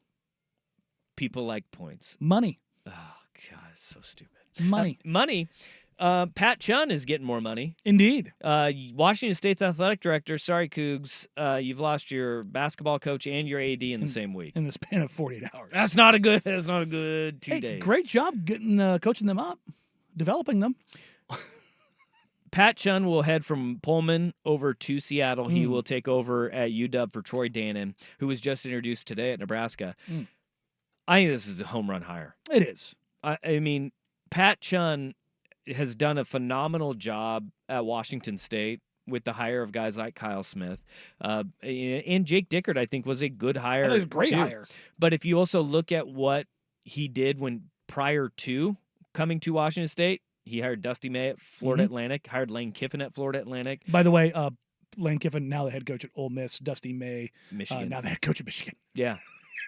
He does a very good job. He can run an athletic department. He was groomed at Ohio State, and people thought that he was going to get that Ohio State job. That stayed open longer than we all thought. We all thought it was going to quick, fast, in a hurry. It took like 6 months to fill that spot. Yeah, they did their due diligence because running Ohio State is a different beast than it's else. It's probably, might even call it $1 billion industry. And think about Ohio State in this regard. Like, there are very few universities that have a dominant football and basketball program, and women's basketball program. Like Ohio State is really good in all of their Disgusting. sports. Yeah, sure, it is, but they're In consistent. fact, I think they're they just good, didn't and they just win the hockey national title? Yeah, I'll take your word for that. They just won some national title out of nowhere, and it was like, wait, what the hell? Oh, so they're good. Huh, all right. Turns out having all that money and all those students. I think Pat Chun is a really good hire, though. It's a for great UW. hire for the Huskies. 6-year deal. He's going to be there for a while. That means nothing, though. Troy Dannon, I think, signed a 5-year deal, and he was gone in 5 months. It is funny to hear the comments from 6 months ago. Local news guys talking to Chun about, how is this fight against Washington in the Pac-12 going to look for you? And it's like, I'm a little mad at them, but, well, I guess if you can't beat them, join them. So there you go, Pat. He was quite literally testifying in court like 6 months ago on behalf of Washington State against UW and the 10 schools leaving. And now he's like, can't beat them, join them. And so now he's heading over to UW. And you know what was crazy? I saw this pop up. There was after Washington State lost over the weekend to Iowa State, he was asked about Kyle Smith and how they replaced. And his response was, "We'll see where life takes us." Okay. A little ominous. where life takes us. You mean added out of context. Pullman? Life takes us to UW. But now you have, these are critical hires for Washington State, both basketball and at your AD position. Absolutely. This is going to be really tough to navigate these waters because they are murky right now for the Cougs. It seems like Washington just continually ends up in the news, or Eastern Washington, or right on the other side of the border in Idaho as oh boy. Well, look, Eastern Washington / Idaho, get your stuff together. But first, here's Jordan Schultz with the Sports Center update. Now, from the Fan Sports Desk, a Sports Center update on 1080 The Fan. This update is brought to you by Crunch Fitness. Memberships as low as $9.99 per month. Find your Crunch Time in Portland, Vancouver, and online at crunch.com. First on the Fan, big news out of college athletics today. The University of Washington finalizing a 6-year deal to hire Washington State Athletic Director Pat Chun. He had been with the Cougars since 2018, and lots of NFL news today, actually just breaking in the last 30 minutes. Former Falcons running back Cordarrelle Patterson signing a 2-year deal with the Pittsburgh Steelers, and a bunch of rule changes today. First, we'll start off with the kickoff. It's moving to a format originated by the XFL, so every player except the kicker is going to line up at the 40-yard line, and no one except the kicker and returner will move until the ball is caught. The league also moving the trade deadline back a week to the Tuesday after Week 9, and the NFL expanding replay categories to include intentional grounding, roughing the passer, and hits out of bounds as well. The league also announcing, according to ESPN Adam Schefter, says it's going to play 2 games on Christmas Day in 2024, despite the holiday falling on a Wednesday. And your Blazers off today after getting slapped by the Rockets in Houston last night, 110-92. Travel day to Atlanta to face the Hawks tomorrow. More sports scores and stories in 30 minutes. I'm Schulte at the 1080 The Fan Sports Desk. Listen live or on demand on the Odyssey app, the Fan's desktop player, or tell your smart speaker to play 1080 The Fan. Fan Madness Part 2, presented by George McCoy at Warren Allen Attorneys at Law. March 27th and 28th at X Golf Vancouver and X Golf Tualatin. More info at 1080thefan.com.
We're never going to get rid of stupidity, Oh, really? no matter how hard You we don't try. say. This is the kind of stupidity, though, that like this. I will hold this theory until proven otherwise. Okay. When anybody says violence doesn't solve anything, Oh. they don't understand history because it solves literally everything. Knowing how close this stupidity is to me makes me want to be violent. So I hear you. It's very, very, very dumb. And if you don't know what I'm talking about here, University of Utah women's basketball team, their coach in the post-game press conference said that her team was targeted by a series of racial hate crimes after arriving in Idaho for the NCAA tournament last week. And if you're wondering where, it's Coeur d'Alene. Coeur d'Alene, beautiful lakeside community resort town. Oh, yeah. I mean, just Coeur d'Alene Resort is very nice. oh my god. You got the floating green on Lake Coeur d'Alene at the golf course. Got some really good golf courses around there, like Circling Raven, really good golf course. I mean, the area, for those that don't know, Coeur d'Alene, right on the other side of the border from Spokane. It's 25 minutes maybe total from downtown Spokane. To it's not Coeur a far d'Alene. drive at all. It's very quickly. But it is not just Coeur d'Alene. Idaho is a staunchly white state that has strong white supremacist ties. Well, North Idaho in particular Yes. has quite the history with the Ku Klux Klan, neo-Nazis, and Ruby Ridge. Yeah, not that Oregon doesn't have those ties either. Oh, no, absolutely. Founded as a white haven, but Idaho takes it to another level. No, it is. I mean, if you just look back, it doesn't take a lot of extensive Google search to just find out all you need to know about the white supremacy in North Idaho. It's got quite the history, and it is a lot of stupidity running around that area. And unfortunately, the NCAA women's tournament, Utah had to move their hotel because of it. Yeah, this is the quote that came out. Racism is real and it happens and it's awful. For our players, whether they are white, black, green, whatever, no one knew how to handle it. And it was really upsetting. And for our players and staff to not feel safe in the NCAA tournament environment, it's messed up. So what ends up happening, as you just alluded to, is the team was moved from a hotel in Coeur d'Alene into Spokane. And the tournament is being held in Spokane, which, even though it's on the other side of the border, still has its own issues. I was up there at Fairchild Air Force Base. I've seen the community around there. Not that it's not a great place, but it has its issues. The fact that they're going through this is disgusting and gross, and the greater community of Idaho and Coeur d'Alene should be ashamed. Yeah, then that has the one thing that has been like the kind of the spin out of what happened with Utah's basketball team is the aggressiveness with which the people in Spokane in the Coeur d'Alene area have kind of attacked and said, this is not who we are or who we want to be. It is a small amount of very dumb people who are attacking women's basketball team because of the color of their skin. It's one of the most infuriating and mind-numbing things that we continually have to go through in this country. Well, then here we are. Let's find them and embarrass them, please. Yeah. Please. Somebody caught this on camera. Please, somebody caught their license plate. Come on. I mean, it's the same area though, where like the KKK moved into town, but this was like 8-9 years ago or whatever. The KKK moved in and left flyers on doorsteps. You guys remember this story? They left doorsteps saying "We're back." Like, you can't. No, fix you're not. Stupid. Yeah, and that is, it's sad. It's unfortunate. And look, for Spokane in the hosting a regional there. I mean, it's one of the places where everybody says like, hey, they need to have more sports events here because they have a ton of hotel space up there. It is you've got fans show out, especially for men's and women's sports as a whole. Like they go because you have Gonzaga to there. Spokane. You have Eastern Washington and Washington State are all right as I say, there. You have them all right there. And again, a major reason for all of the hotels is you have Fairchild Air Force Base. Yeah. So you have a community. And I'll tell you this: military members, men's, women's sports, college sports, it doesn't matter. We will go watch anything. We will go. Give us tickets. We will go support. Let's go. So you get some fun crowds. It's interesting, and it's what's really frustrating about this is because you do have a military installation there, you do have a very mixed population. Yeah. And they should be used to, and a lot of that stuff will not that the military doesn't have its own racist components. That's not. I'm not saying that, but typically when you have a military installation in a region, you have a base that's mixed, and it's not abnormal to see somebody who doesn't look like you if you're lily white Eastern Oregonian. Way to go, Coeur d'Alene. Or Eastern Oregonian, Eastern Washingtonian, or Idahoan. Yeah, Idaho? Northern Idaho. Did you see former Duck George Reister's tweet about this as No. well? Said that when he stayed in Coeur d'Alene back when he played Ducks football, I can't remember why they would have been there, probably for a game at Wazoo, and they stayed in Moscow. Okay, yes, when so they went to stayed play- in Moscow. And he said, this is a quote from George Reister's tweet, Coach Bellotti told the black players not to leave the hotel, that was not a safe place for them. And it is sad to me. I understand that, stupid people are going to be stupid. It's sad. 25 years later, we're still having people just act like What do they call it? Was sundown towns? Yeah. Yeah, there's a couple of them in Idaho.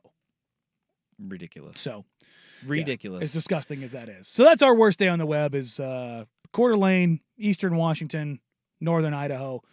Get your ass together. It's gross.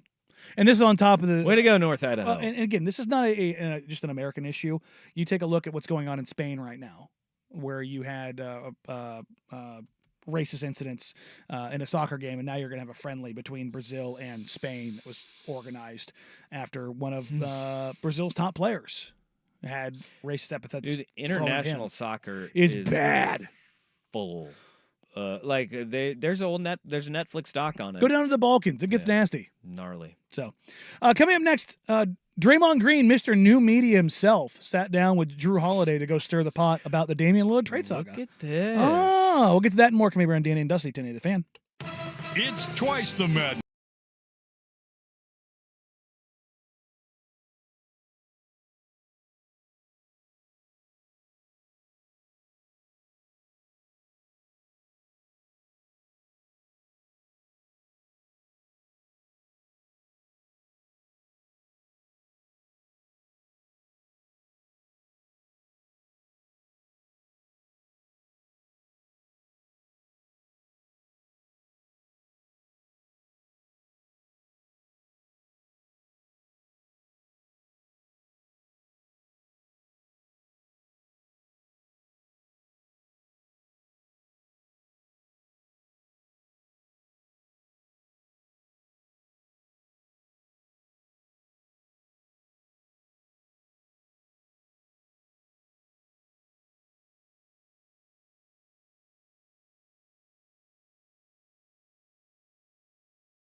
Now we're getting the other side of it. Draymond Green, Mr. New Media himself. Remember the guy who says he wants to talk about basketball and deliver you the things that nobody else talks about. Oh, no, wait, he's unearthing drama from almost a year ago. Oh, snap. Oh, weird. Draymond Green had Drew Holiday on his podcast. Former Blazer great. Yeah, indeed. He was. Former Trailblazer great. It's truly, truly tremendous stuff. But he had Drew Holiday on his podcast and asked him about the Damian Lillard trade saga and kind of how he felt when he found out, or how he found out he was being traded away to the Milwaukee Bucks to the Portland Trailblazers. There's a bunch of reporting going on that Damian Lillard is going to get traded.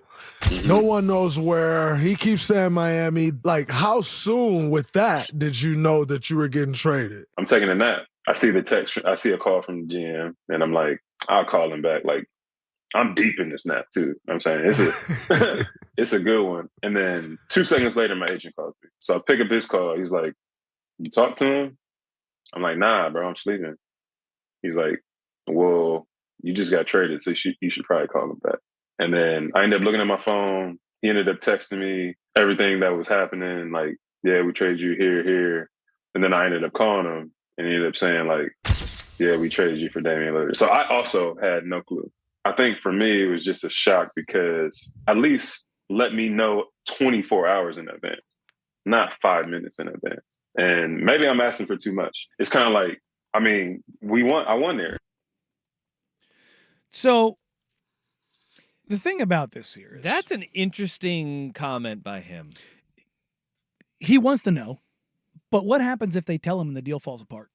Which is what the Milwaukee Bucks basically made Joe Cronin and the Trailblazers stay quiet about.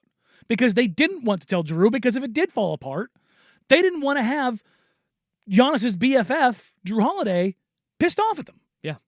Because it was going to cause turmoil in the locker room and going to be problematic for them going into the season where they're hiring a new coach already. Yeah. That's why it was held quiet. There are times regularly in the NBA season, trade discussions are had about guys. Nothing happens. Yeah. Do you think that those... Nothing. They happens. don't want that getting back to players. Do you know how often players are like, I want out of here? Quite often. And you know how often it gets out? Never. Very Until rarely, they because- go to the very end. And here's the thing about trades are really difficult. Like Yes. everybody that in Portland, everybody wanted to trade with Neil O'Shea. Get rid of CJ, get a big haul with Joe Cronin, get a deal done. Trades are hard to do, and very few GMs in the NBA are active on big swing trades. Drew Holiday and Damian Lillard, that's a big That's trade. a massive move. That is a once every couple of years type trade that happens. 24 hours is a long time. Now, could the Milwaukee Bucks have had this conversation sooner than An hour? it was coming down? Yeah, you could have. You could When have you knew given it them a was heads up. that it, hey, the framework's agreed to, we just got to... But there was also surprise from Damian Lillard that Milwaukee was his destination. He didn't too. know until, bluntly, I know for a fact that Dame did not know until moments before it went through. The same time frame that Drew Holiday knew. Yeah. And these conversations can happen very quickly.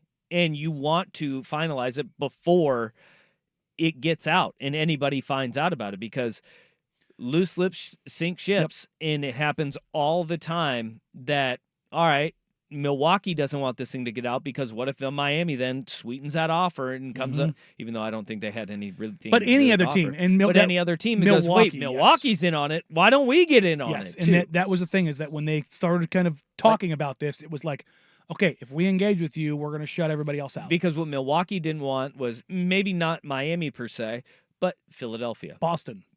somebody to get into those Which deals. Boston ended up getting in this deal anyways, Yeah. which Milwaukee knew might happen. They knew that trading Drew could end up in Miami. Drew could end up in Philly. Drew could end up in Boston. That was just something they were a risk they were willing to take. It is one of the things that it sucks for those guys who are in it, who live that life and are professional athletes, but it also comes with getting paid millions of dollars.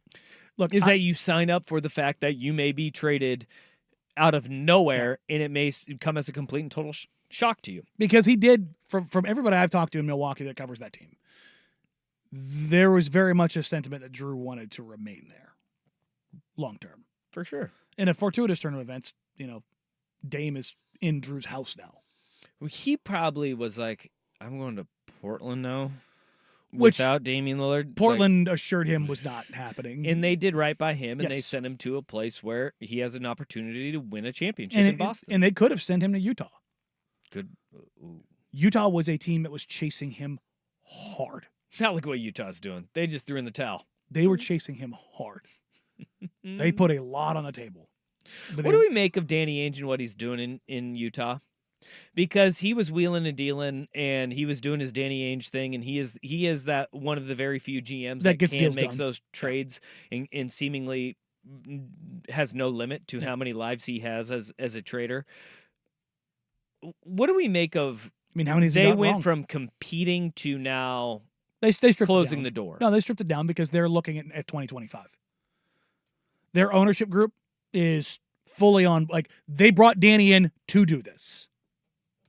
There was no ifs, ands, or buts about it. There was a time last year, and then at the beginning of this year, you were going, "Are they onto something right now? This year, right now?" And then all of a sudden, they just went, Well, yeah. Wow. They got rid of all the veterans. "Get rid of them all." Lowry's the only one left.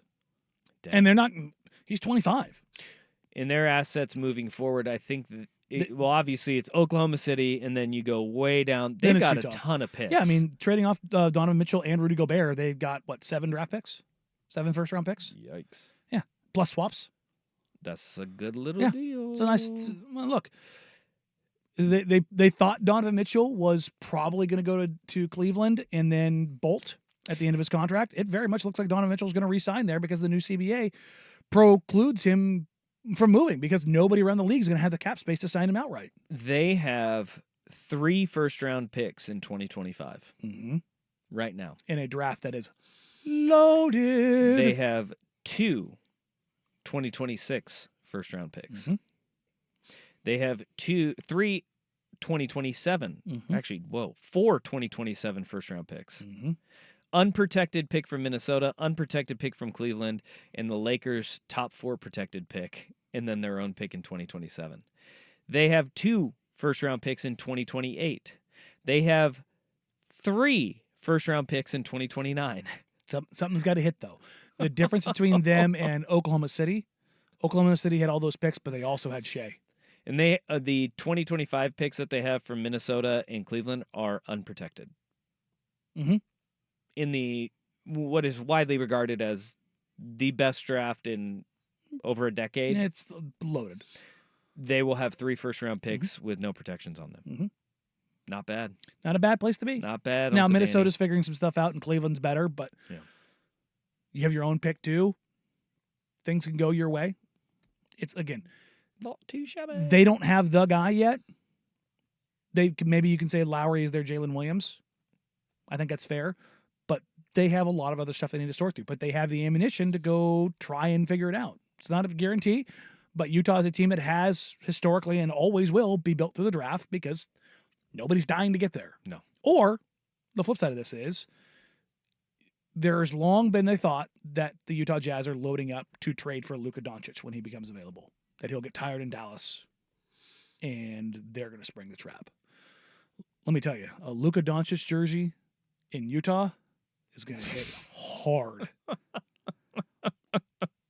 I can't imagine how many Doncic jerseys are going to be in Utah. Yeah, there'd be a lot, man. There probably is a lot there anyways. Look, Cooper Flag in Boston, Utah, or Portland is the number 1 selling jersey in the NBA. just going to leave that there. Cooper Flag's jersey sales will feed families in those 3 cities for very, very obvious reasons. All right, coming up next, we're going to keep it in the NBA. Is Jonte Porter the dumbest man in sports? There is a lot to dive into here. Coming up in hour number 3 here on Danny and Dusty, 1080 The Fan. I'm Chelsea Messenger, helping you beat the books with BetQL. The NIT rolls on tonight with an SEC Big Ten matchup in Columbus. Georgia visits Ohio State in the quarterfinals of the NIT tonight. And while the Buckeyes are the favorite, the BetQL model is leaning towards a play on the total. Tonight's BetQL 5-star best bet is to grab the over between Georgia and Ohio State in their NIT matchup. I'm Chelsea Messenger. Bet smarter and beat the books with BetQL, and download the BetMGM app today.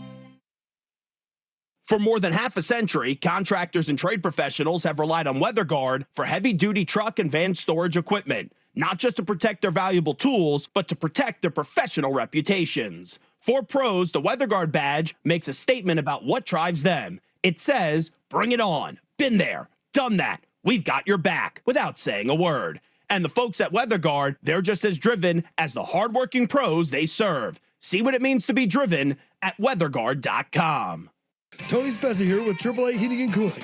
Was your furnace able to keep up with that crazy ice storm? Do you think your air conditioner will be ready for another scorching 110-degree July? We want to make sure your home is prepared for all kinds of weather. Call AAA Heating and Cooling today for the best price maintenance and replacements in town. If you can find a better price, I'll fight a mountain lion in the parking lot. After I beat the mountain lion, then we'll bring out the grizzly bears. CCB number 222.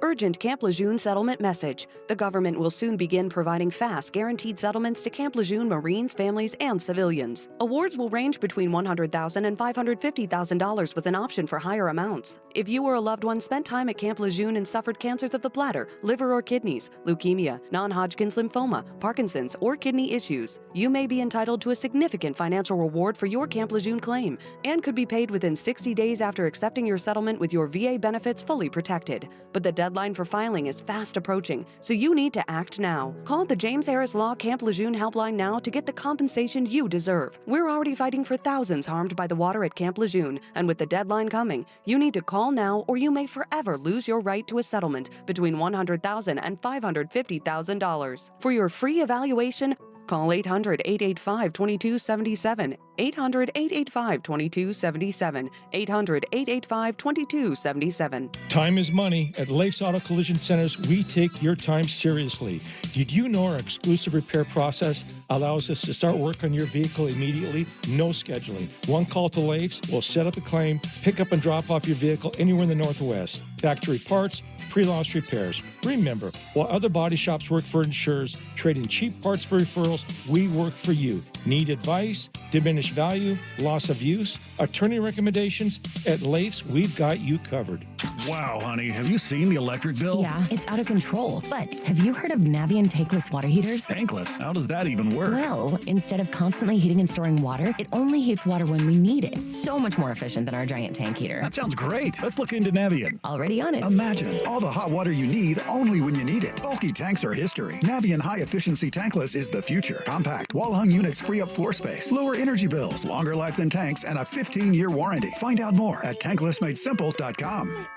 Pizza's here. Oh, great. I'd love some, but I'm worried about my stomach issues. If you're worried about having diarrhea, gas, bloating, stomach pain, or loose, oily stools, it may not just be stomach issues. It could be a condition called exocrine pancreatic insufficiency, or EPI. With EPI, the pancreas doesn't release enough enzymes to break down food, but EPI is manageable. Use the symptom checker on identifyepi.com and talk to your doctor. That's identifyepi.com. Sponsored by AbbVie. The home of Dirt and Sprague is KFXX, KWJJ HD2 Portland. What happened to my weekend? Yeah, there was a lot of that. 1080 The Fan, an Odyssey station. Now, from the Fan Sports Desk, a Sports Center update on 1080 The Fan. First on The Fan, big news out of college athletics today. The University of Washington finalizing a 6-year deal to hire Washington State Athletic Director Pat Chun. He had been with the Cougars since 2018. And a ton of NFL news regarding rule changes. The league owners approving a major change regarding kickoffs. It's going to move to a format originated by the XFL. Every player except the kicker is going to line up at the 40-yard line, and no one except the kicker and returner can move now until the ball is caught. The league also approving moving the trade deadline back a week to the Tuesday after Week 9, and they've also agreed to allow teams to use a practice squad player as their emergency quarterback on game days. In the association, the Trailblazers are off today after getting slapped by the Rockets last night, 110-92 the final.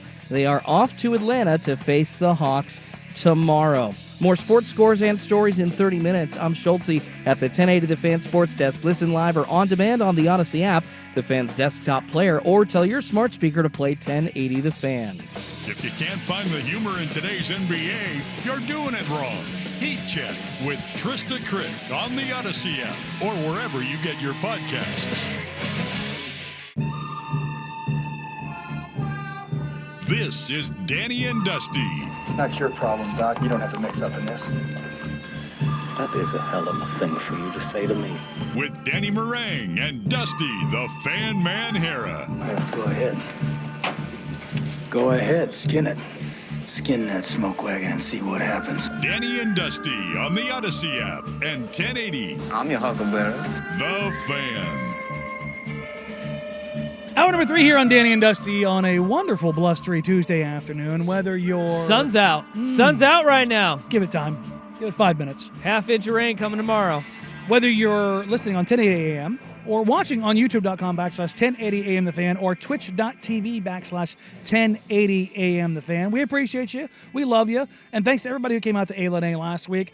We're back at it again Thursday and Friday. We will be down at X Golf Tualatin on Thursday. From noon to 7, Dusty and I will be broadcasting live, followed by Isaac and Suk at the Tualatin location Thursday afternoon. Then we bump over Friday afternoon to the Vancouver location, where, again, we will be live from noon to 7, where we have you covered for all of the March Madness goodness. Come down, hang out, swing some sticks. Fill the bays. Have a good time. George McCoy at Warren Allen Attorneys at Law and Coors Light presents Fan Madness. Come on down there and hang out with us. Watch some tournament basketball, have some drinks, have some food, hop on the golf sims, and have a wonderful, wonderful time. Fan Madness is presented by George McCoy at Warren Allen Attorneys at Law. Injuries and missing work ruining your day. Call George McCoy at warrenallen.com. He'll make them pay. A reminder is also brought to you by Coors Light. Nonstop action, nonstop chill. Coors Light. Reminder, celebrate responsibly. Really quick here, this just popped up on my timeline. What you got? Have you been following the Diddy stuff going on? Oh yeah, His no, homes being raided. Yeah, home being raided because he's been linked in civil suits to sex trafficking and drugs. There was footage of like his entourage being hauled out at gunpoint. And his his two kids. kids arrested. His drug dealer drug mule, alleged drug mule arrested in Florida today. Yeah. Well, yeah, and he's a former Syracuse basketball player. Wait, did he or Where the did- drug mule? Big Baby Davis go? This is from Syracuse.com. Former Syracuse University basketball player Brendan Paul was arrested in Miami weeks after being accused in a lawsuit of being a drug mule for rapper Sean Diddy Combs. When did he play at Syracuse? He's 25 years old. Oh, so he's dumb young. He was charged with possession of cocaine and possession of a controlled substance, both felonies. And it's... Oh, the House of Cards is coming around Diddy. But his mugshot is something. He's... Brendan Paul was one of, like, Bayham's white guards that he had on his team, you know? And he has the two lines shaved into his eyebrow. Of course. While also still looking like somebody's accountant. I mean, it is... That's impressive. It's a look that he's got going on right now. It almost looks like Ducks current guard Rigsby, just without the slashes in his eyebrows. That's how I'd compare him to. And not Diddy's drug mule. No, Yeah, obviously and, not. And not yeah. I don't think anybody going to Oregon would be. The New York-Syracuse connection, that doesn't surprise me. All right. Well, yeah, the sports connection is a former Syracuse guard now implicated as being Diddy's drug I mean, mule. he's not. What? I mean, Big Baby Davis was running. What was it, through Vermont? He got pulled over with pounds of weed. Yeah, Big Baby was running drugs and also did porn. What happened is, did he go to prison? He ended up, I think, pleading out of it. Oh, really? Or paying a massive fine. But yeah, he got pulled over with a substantial amount of lettuce. Well, like we talking Nate Newton type? Because remember, Nate Newton, former Cowboys offensive lineman, 213 pounds of weed was in the car with him. And then he was pulled over with 175 more pounds of marijuana. Like, he got popped for 400 pounds of weed in like a 2-month span. No, Big Baby had to pay a $15,000 fine to avoid jail time. Which Oh, okay. That's a relatively decent fine.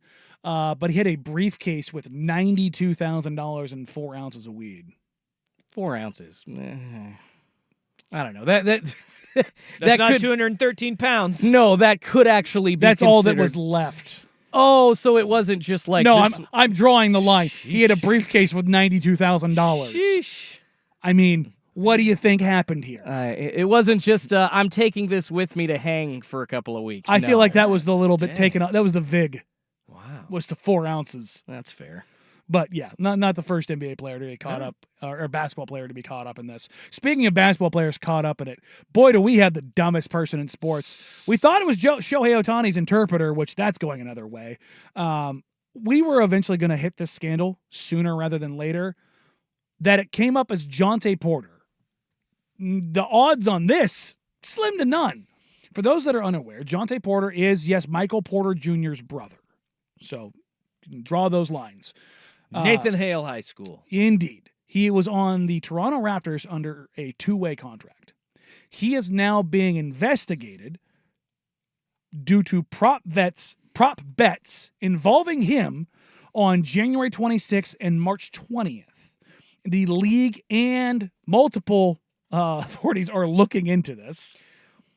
This is incredible. So what happened was DraftKings was like, hey, there's some irregularities we are here. getting a ton of money coming in on Jonte Porter prop bets. Tens and 20s of thousands of dollars. And they're hitting time and time again.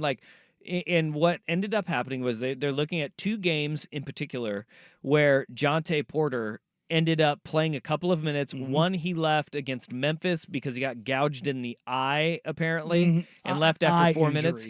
The other one, he left a game early due to illness after playing just 3 minutes. Of which he removed himself from both games. And it was those 2 games, ton of money coming in on the under for him to hit his props. And his unders were 5.5 points, 4.5 rebounds, and 1.5 assists combined. And this is where you sit there and you go, how dumb do you have to be? Because obviously this isn't just him ponying up the money on his own. There's a DraftKings or the sports books, if it's one substantial bet, they'll be like, somebody got lucky. Okay. But if it is multiple bets on the same player and all of them cashing out, that's when you get the ding, ding, ding, ding, ding, ding. And this is what happens. So this is akin to the Alabama baseball thing, though. That's exactly where what it's like nobody bets on Alabama baseball. Who's Nobody betting bets on a 2-way? Look, there's degeneracy. Nobody bets on Jonte Porter over-unders. No, and there's degeneracy, and then there's this. So for those that are unaware, there are watchdog agencies that are within the books. Like they hire these firms that run algorithms that track betting patterns so that the books can win more.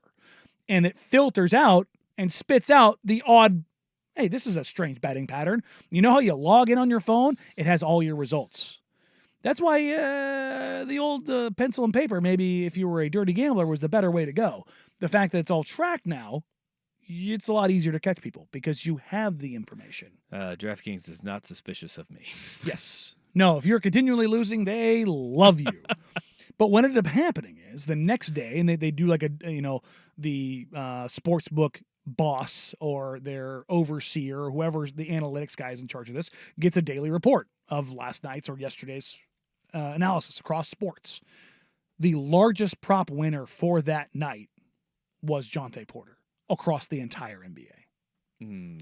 Outlier. So when you get an outlier, you do the due diligence and then you go, because this is what happens with every bet like this. If there's something, it's like, hey, there's a weird spike here because they can see trend lines and they can pick things up and math all the way through it. For right? sure. Then you start digging into it. Okay, let's check these accounts. Oh, that's weird. These accounts are new. Or these accounts have never had this betting pattern before. This account in the past has only bet 1,000. This account in the past has only bet 500. Why sudden spike on such a very specific line? And then you start, you see the video from those games and you see him have the eye injury and feeling ill. And look, they can say alleged all they want. That man is guilty as sin. It's the only question becomes, are they going to suspend him for life? And I think that it's at the discretion of both the NBA PA and or the NBA Commission as a whole. Yes. So the NBA could do it on their own, and if the NBA opts not to do it, the NBA PA could be like, no, you're done. And the weird part about all of this is that if you go to ESPN.com, if you have to scroll down, it's the 18th story down. Why on the is main that? page. Because ESPN is brought to you by ESPN Bets. Hey! But also, this comes a week after the NBA announced that they are going to put betting Live betting. in their app. In the League Pass app. And so the NBA is just going, they got hit with a ton of criticism immediately after Because it's that. insane. Because it's not even faking the funk. That's the thing. They're putting it in the league app. Like Major League Baseball, NFL, they don't do that. No, you go to your gambling sites for that. Look, we all know what the reality is. We all do. Yeah. Gambling is taking over. It's becoming too big of a problem. Full disclosure. I placed bets up at A. I won money. I don't have a problem with gambling. And I'm not saying I don't have a gambling problem. I'm saying I don't have a problem with people laying bets. I also don't have a gambling problem. Listen to that. He There you go. hear him slip in the I won money. He's like, I won money. I was positive, all right? I It was won great. money. I was up. But I'm not bragging. But on that note, we have gone way too far. It is way too intrusive. It is everywhere. Yeah. I was talking to somebody who works in the industry Wednesday before we went up, and he said they need to get rid of props across the board, across sports. Prop bets need to go away because it's bringing in too many kids. I was talking to a teacher who said that in college, he's got kids in his classes that are just throwing parlays. Well, and it's all actually day. it's funny that you mentioned the kids because the ways that some states that still, I think there's 10 or 15 that don't allow betting, how some of these companies have gotten around that is they don't allow like betting in the traditional sense per It's fantasy se. sports. But it's no, not just fantasy sports. They will take over-unders of player props and then turn them just into guessing games. So like I can guess, hey, Scoot Henderson, 16.5. I mean, that's literally a prop bet, but what it's put under is another system to say, just pick the over or under on that, and then this technically isn't betting under the law, will allow you to play. So they've kind of started to sneak into getting other kids to play. But Not good, Bob. This is like flavored cigarettes. Yeah. Like that's the candy cigarettes kind of like this. This is it's the way to get people in because props are like the thing you pull because it's fun, quote unquote.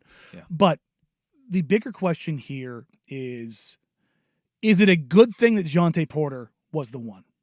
Because he's nobody. It's not Shohei Ohtani. Well, it never really is the big names that do it because the big names are the ones that they don't need to do that. Like look at every big betting scandal that we've had in sports. It's been Arizona State basketball in the 90s. It's been Boston College basketball in the 80s. It's not usually your blue blood programs or your star players. You don't think Barkley or Jordan ever threw money down in their own games? I bet they did. Yeah. I bet they did. And that's the thing is, what does the NBA But do betting here? on your own, like these prop bets are Taking the unders is a whole level of gross. picking yourself to lose. Is Where nasty behavior. Yeah. Because if Jordan and Barkley did it, I'm going to hit the over. I'm going to win. Like that's what it was. Why does any professional athlete in any of these major sports have to bet during their career? Why should we not just force them to wait? They're making millions of dollars in most instances. I get the competitive edge that they need, but guys, they are part of the league that we all dream of being a part of as a kid. This is a massive privilege. How are we just not passing a rule straight across the board? You're in pro sports at any capacity, working for the team, playing for the team, coaching the team, taking tickets, you cannot bet. I don't see why that's a problem. this is, and then the problem is that when you have, it's guys like Jonte Porter who they don't have security moving forward. He's a two-way contract guy. Yeah, but he's got money. And that family has money. But they're going off of cheap, easy money, and it doesn't matter what career path you go down. There's always somebody in your industry that's willing to cut those corners. They truly are. No matter what you're doing. Like in the radio industry, like every couple of years, it'll pop up. There's a story of somebody manipulating the rating system, right? Where like they have like these little meters that go out, and like people have manipulated those, and like of course we get like, here's an 8-hour training that you have to do now because some moron at another company somewhere else cut the corners, and we get all these warning emails. Whether it's the car industry, hell, like you look at it with how many companies cut corners The recalls. to save a buck, right? Well, you have people who do this in every single industry, no matter what it is, and it ruins it for a lot of the people who are doing it the right way, and don't do any of those things. The question becomes, if they do ban him for life, does that set the precedent going forward? What happens if a top 50 player gets wrapped up in this, and you've set the precedent of life? Because remember, Calvin Ridley got a year. He didn't get life. Yeah, but he wasn't betting on his own team, and he wasn't betting and that was the weirdest thing. And a lot of these the NFL, you had it up in Detroit. Jameson Williams. 3 guys suspended because they were just placing bets within the facility, and it wasn't on the Lions. You can bet, just not on your NFL. sport, your team. Yeah, right. And that's the thing is, do they set the precedent here of if you're betting on your sport, you're done? All right, let's put over under. I'm going to give you plus 130 odds. Win sports betting. It just athletes can't do it at all. I would say within the decade. I think we're going to be faster than that. Yeah. I think it's going to be faster. Well, I mean, by 2030. Yeah. I think we're there. I think if you're an active professional athlete, you will not be allowed to gamble. Yep. If only we could do that for politicians, where they couldn't touch the stock market. Buddy, Ian, manipulate that? You kidding me? It's the same thing. 100%. You have inside information. Like, yeah. You can control it. You can control the You outcomes can manipulate of it. Yeah, 100%. So 100%. Well, and here's the thing about Jonte Porter, whether it's a lifetime ban from the NBA or not, this dude is facing prison. Yeah, time. he violated federal statutes. So and oh, by the way, he plays in Canada. I don't know if that makes it better or worse for him. Where the bets were placed and whether or not it's across international boundaries. Like there's a ton of stuff going on. Let's get Interpol on the phone. Unfortunately, not the first time things have been the authorities have been involved with the Porter family. Dope.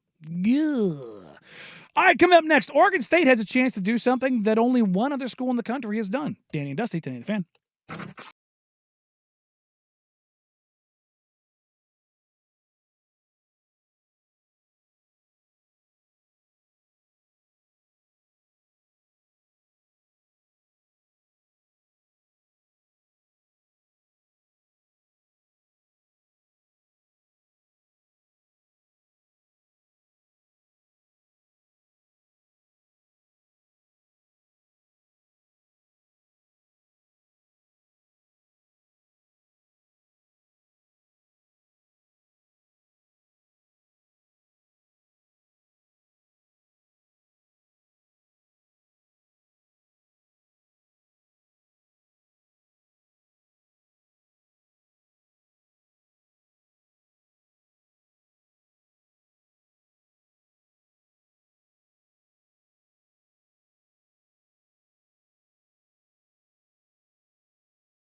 may be falling apart, but Oregon State is still absolutely raking in baseball, and that's not going to change. They have one of the best programs in the country, hands down. They are a dyed-in-the-wool blue blood, and they have the opportunity to perhaps crank out another number 1 overall draft pick. Travis Bazzana, who Australian, not a ton of Australian baseball players that I know of. Can you name another Australian baseball player? No. Okay. He's on quite the streak. He's a leadoff hitter for the Beavers, and he has now hit a leadoff home run to start a game for 4 straight games. Yeah, that's an incredible stat. I Good mean, that God. is it's something that you don't see. One, the power of a leadoff hitter, but it's also the fact that it's a credit to Travis Bazzana and the fact that he has the ability to hit for contact and to hit for power. That's why you put him at the plate, because you want him to be the guy who gets as many opportunities as anybody else on your roster. But in Major League Baseball, we haven't seen this since Brady Anderson in 1996. In Major League Baseball, he led off, I think it was three wasn't straight it? games in 96 when he was all roided out of his gourd. And that was the Orioles team, right? Yeah, Yeah. and Baltimore Orioles. That if you go back and look at that lineup, it's hilarious. Oh, yeah. The 96 Orioles and the 96 Mariners lineups were so obscene. But he has, you mentioned to be the number 1 overall prospect. Look, Beavers could have the number 1 pick in the Major League Draft 2 times in 5 years, with Adley Rutschman being 5 years ago. Which is And insane that was 5 years ago. Bazzana could join him as a number 1 overall selection. And that's crazy in and of itself, because Oregon State was pumping out guys into Major League Baseball's draft. But with baseball, it's not just college. You're going into high schools, right? Where guys, the number 1 pick, it's just as often they're a high school kid as they are a college player. And he is trending in that direction right now. He just picked up his 3rd Player of the Week honor in the Pac-12. And I don't know if you guys have been following, but baseball's been playing for like 4 weeks now. The dude is absolutely on a tear. 4 home runs to lead off 4 straight games, but it's 6 home runs in the last week for Oregon State. I think the craziest part about all of this is not just this streak that he has going on, but you mentioned he's from Australia. He could be the first player ever to be either not American or from a United States territory. Carlos Correa is the only other number 1 overall selection not from the continental United States. He's from Puerto Rico. But you don't even need a passport to go to Puerto Rico. Yeah. Right? Travis Bazzana is trending towards being. There's a lot of just craziness here. First, he's a second baseman. That's it's number 1, second baseman, which not normally a spot that you see skyrocketing up the draft boards, but right now Bazzana and the presumptive number 1 overall pick are both second basemen. And he can hit for power, he can hit for contact, and then the fact he's Australian, he could be truly the first international player to be selected number 1 overall. I went back and I looked through just to make sure that this was correct, that there's never been a player outside of the United States or Puerto Rico with Carlos Correa that has been selected number 1 overall. And there hasn't been.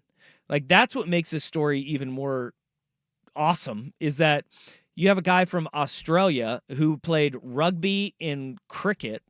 And I don't even know what a wicketsman is, but that's what he was in cricket. That makes sense.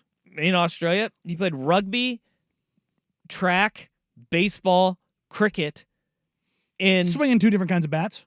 That dude comes over and he goes to Oregon State University of all places, and he has just been absolutely thriving. And he was 2nd team All-American last year. This year, he could play himself into the number 1 overall pick. Cleveland Guardians, by the way, have the number 1 overall selection. And I don't think anybody's going to bat an eye on it. If he keeps up the torrid pace that he's on to start this season, he's already got 14 home runs this year. That's more than most second basemen get in a year regularly. It's absolutely crazy, and it's a really cool story. It's a really fun story, and look, I was rooting for Washington State at the end to make that charge and to win the Pac-12, to go out in basketball. If Oregon State goes out in baseball, it'd be a perfect way to just kind of exclamation point on the end of the Pac-12 as we know it, with the Beavs winning in baseball. And right now, they are an absolute juggernaut. I saw Baseball America's Top 25. they're the only Pac-12 team that was ranked this year. Mm.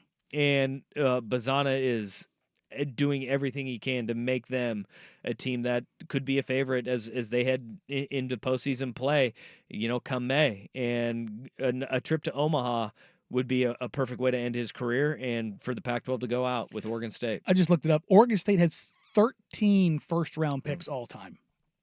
Yeah, and Adley Rutschman's the only other guy to go 1-1. Yep, and they have a 1-4 in Nick Madrigal in 2018. Otherwise, they only have one of their top 10, and back in 2014, which is Michael Conforto, went to the Mets 110. But I mean, it's pretty nuts when you look at this list, because if you go by years, other than 94 to the Expos, Mike Thurman, and Bearden High School's own 81, Steve Lyons.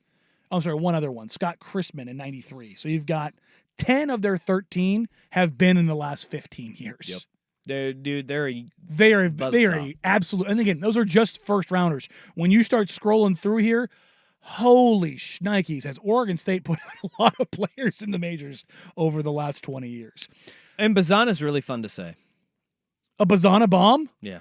Yeah. It's a bonanza? And he's an Aussie. Yeah. Bazana bonanza?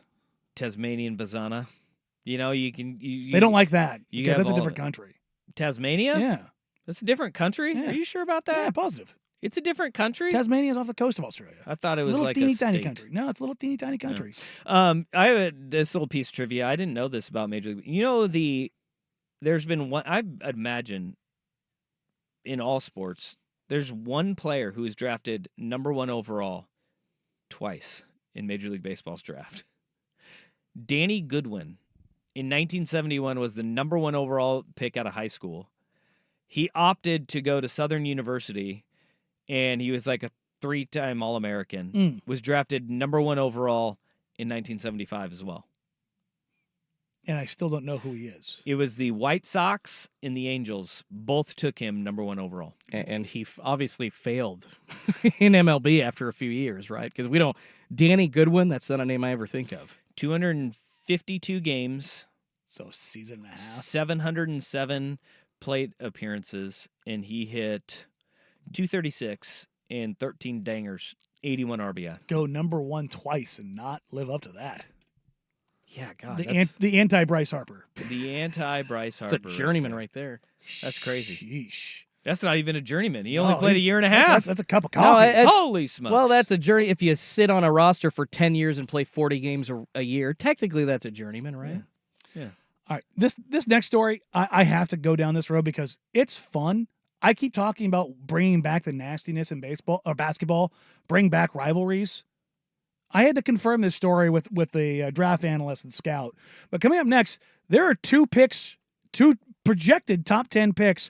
Both have been talked about as number 1. One's calling the other one out for a one-on-one battle before the NBA draft. But first, here's Jordan Schultz with the SportsCenter update. Now, from the Fan Sports Desk, a SportsCenter update on 1080 The Fan. This update is brought to you by Vulcan Design and Construction. Check out their award-winning outdoor living designs or schedule your free design consultation at vulcandc.com. First on the Fan, huge news out of college athletics today. The University of Washington finalizing a 6-year deal to hire Washington State Athletic Director Pat Chun. He had been with the Cougars since 2018. A lot of NFL news dropping today as well. League owners approving a major rule change regarding kickoffs, moving to a format originated by the XFL. Every player except the kicker is going to line up at the 40-yard line and now not. The NFL also approving moving the trade deadline back a week to the Tuesday after Week 9. They also have expanded replay categories to include intentional grounding, roughing the passer, and hits out of bounds. Moving on to the association, the Portland Trail Blazers are off today after getting slapped by the Houston Rockets last night. Jalen Green leading the way with 27 points. They're heading to Atlanta to face off against the Hawks tomorrow. More sports scores and stories in 30 minutes. I'm Schulte at the 1080 The Fan Sports Desk. Listen live or on demand on the Odyssey app, the Fan's desktop player, or tell your smart speaker to play 1080 The Fan. The Fan is live on YouTube and Twitch. And now, Window Nation brings you on-demand videos. Watch Window Nation's window into 1080 The Fan.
Correction, Tasmania is a part of Australia.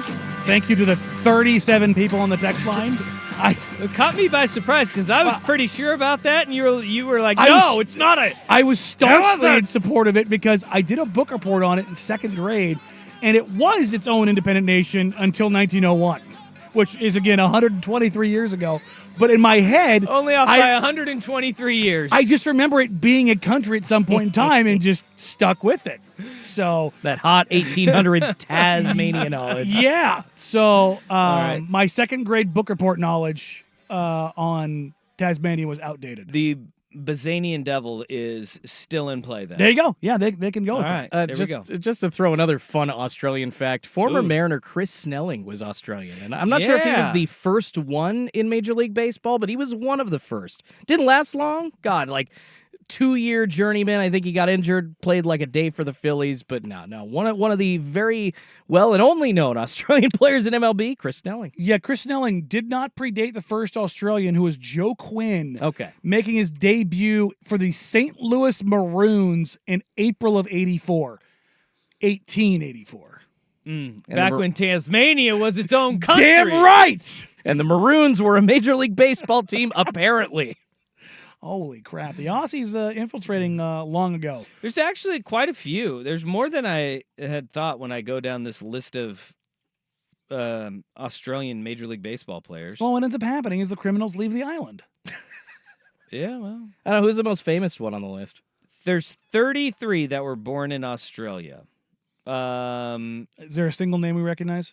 Yeah, we'll get one. Get one? Maybe. He's like, I'm desperately trying. We'll get one. Mm-hmm. Sure? Liam Hendricks. Oh, really? Yeah.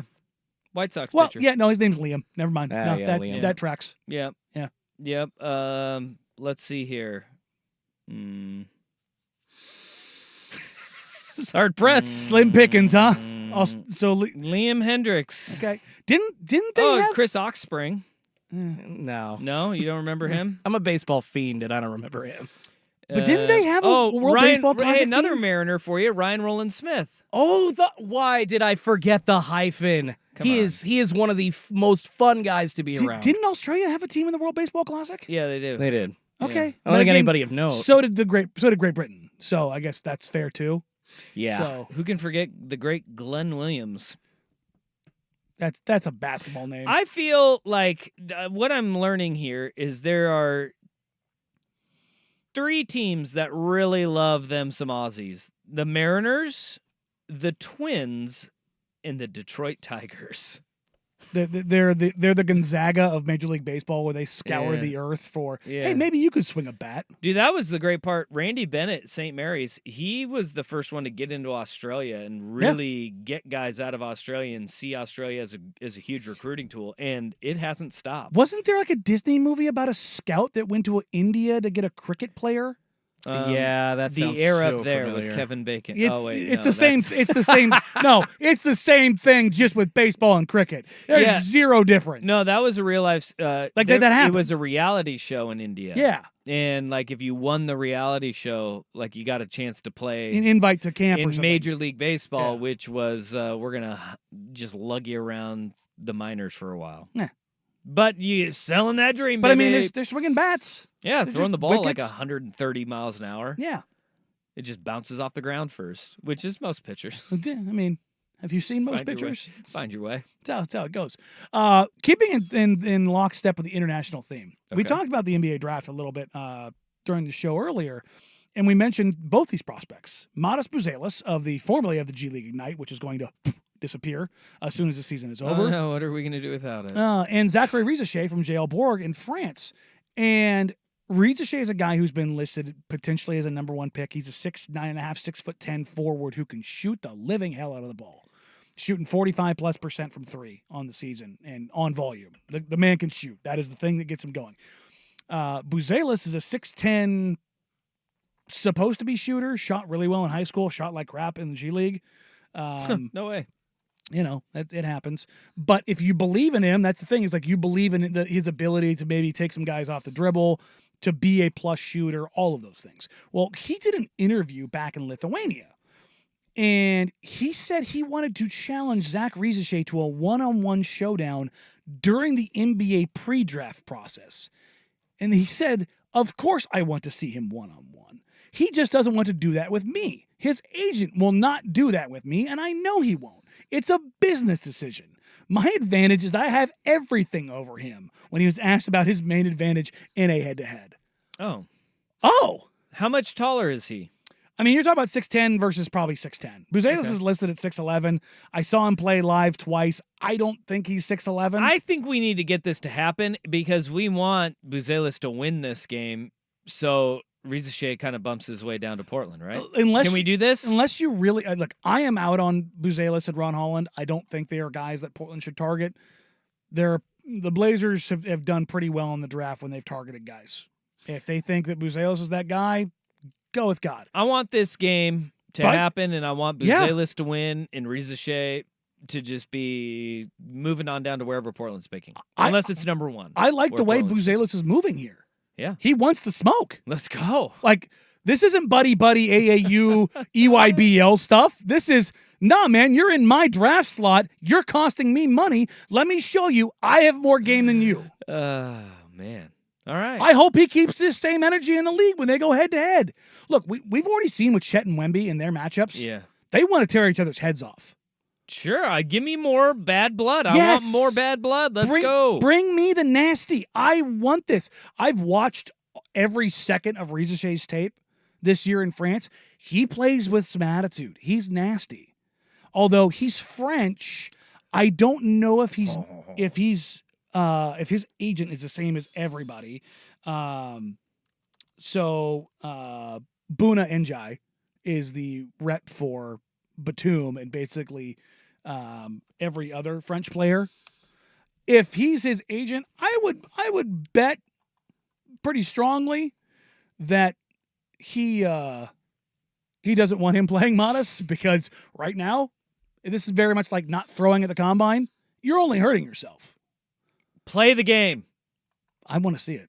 I do too. I want to see it, but don't they play? They play 5-on-5 at the combine. They'll do some get 3-on-3. Now just Buzelis, get that ISO and just wave everybody to the side and say you can it's opt out happening. too.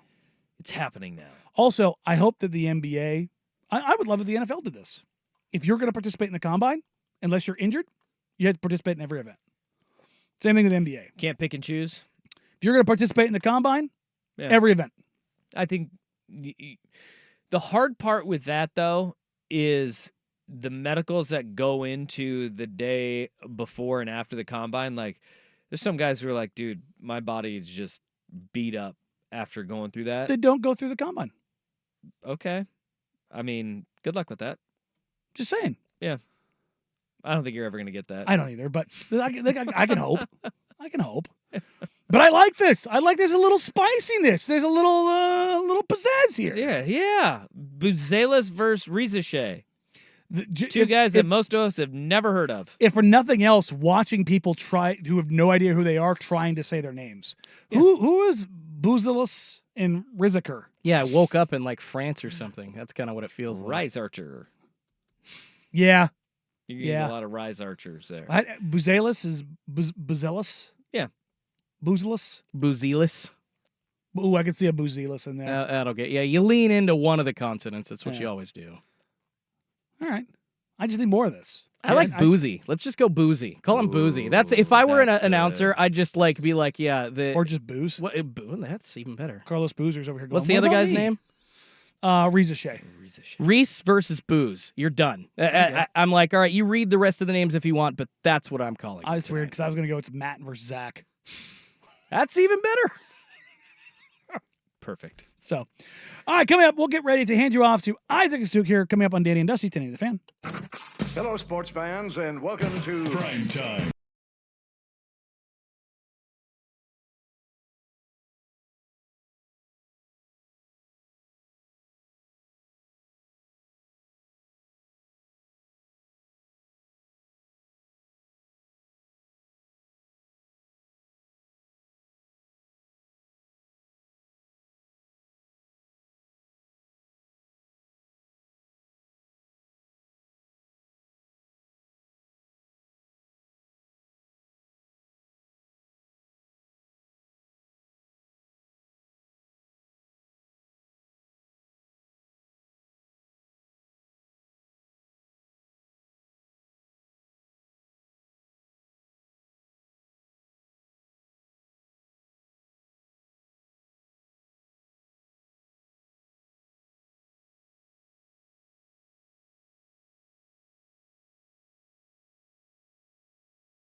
talk to me about that day and be like, dude, I remember when your wife went into labor while you were on the air. Now here I am, the 10-year-old daughter now.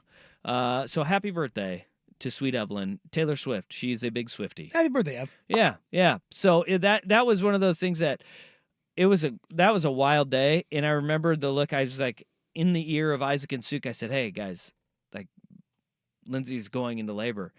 And we get back. That was like right as we were coming back from break. And Isaac just started talking about it. And he goes, what are you still doing here?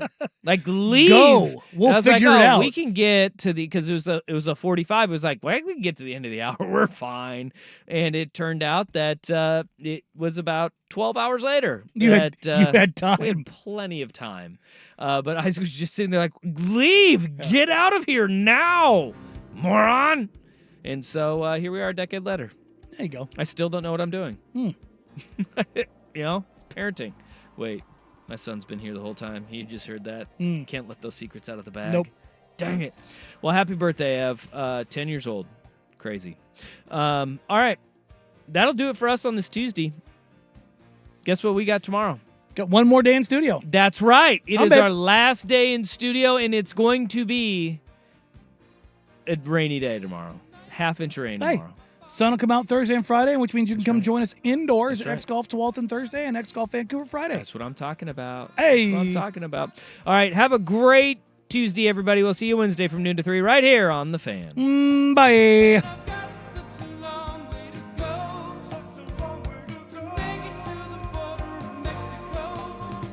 Commercial Industrial Auctioneers is holding their car, truck, and heavy equipment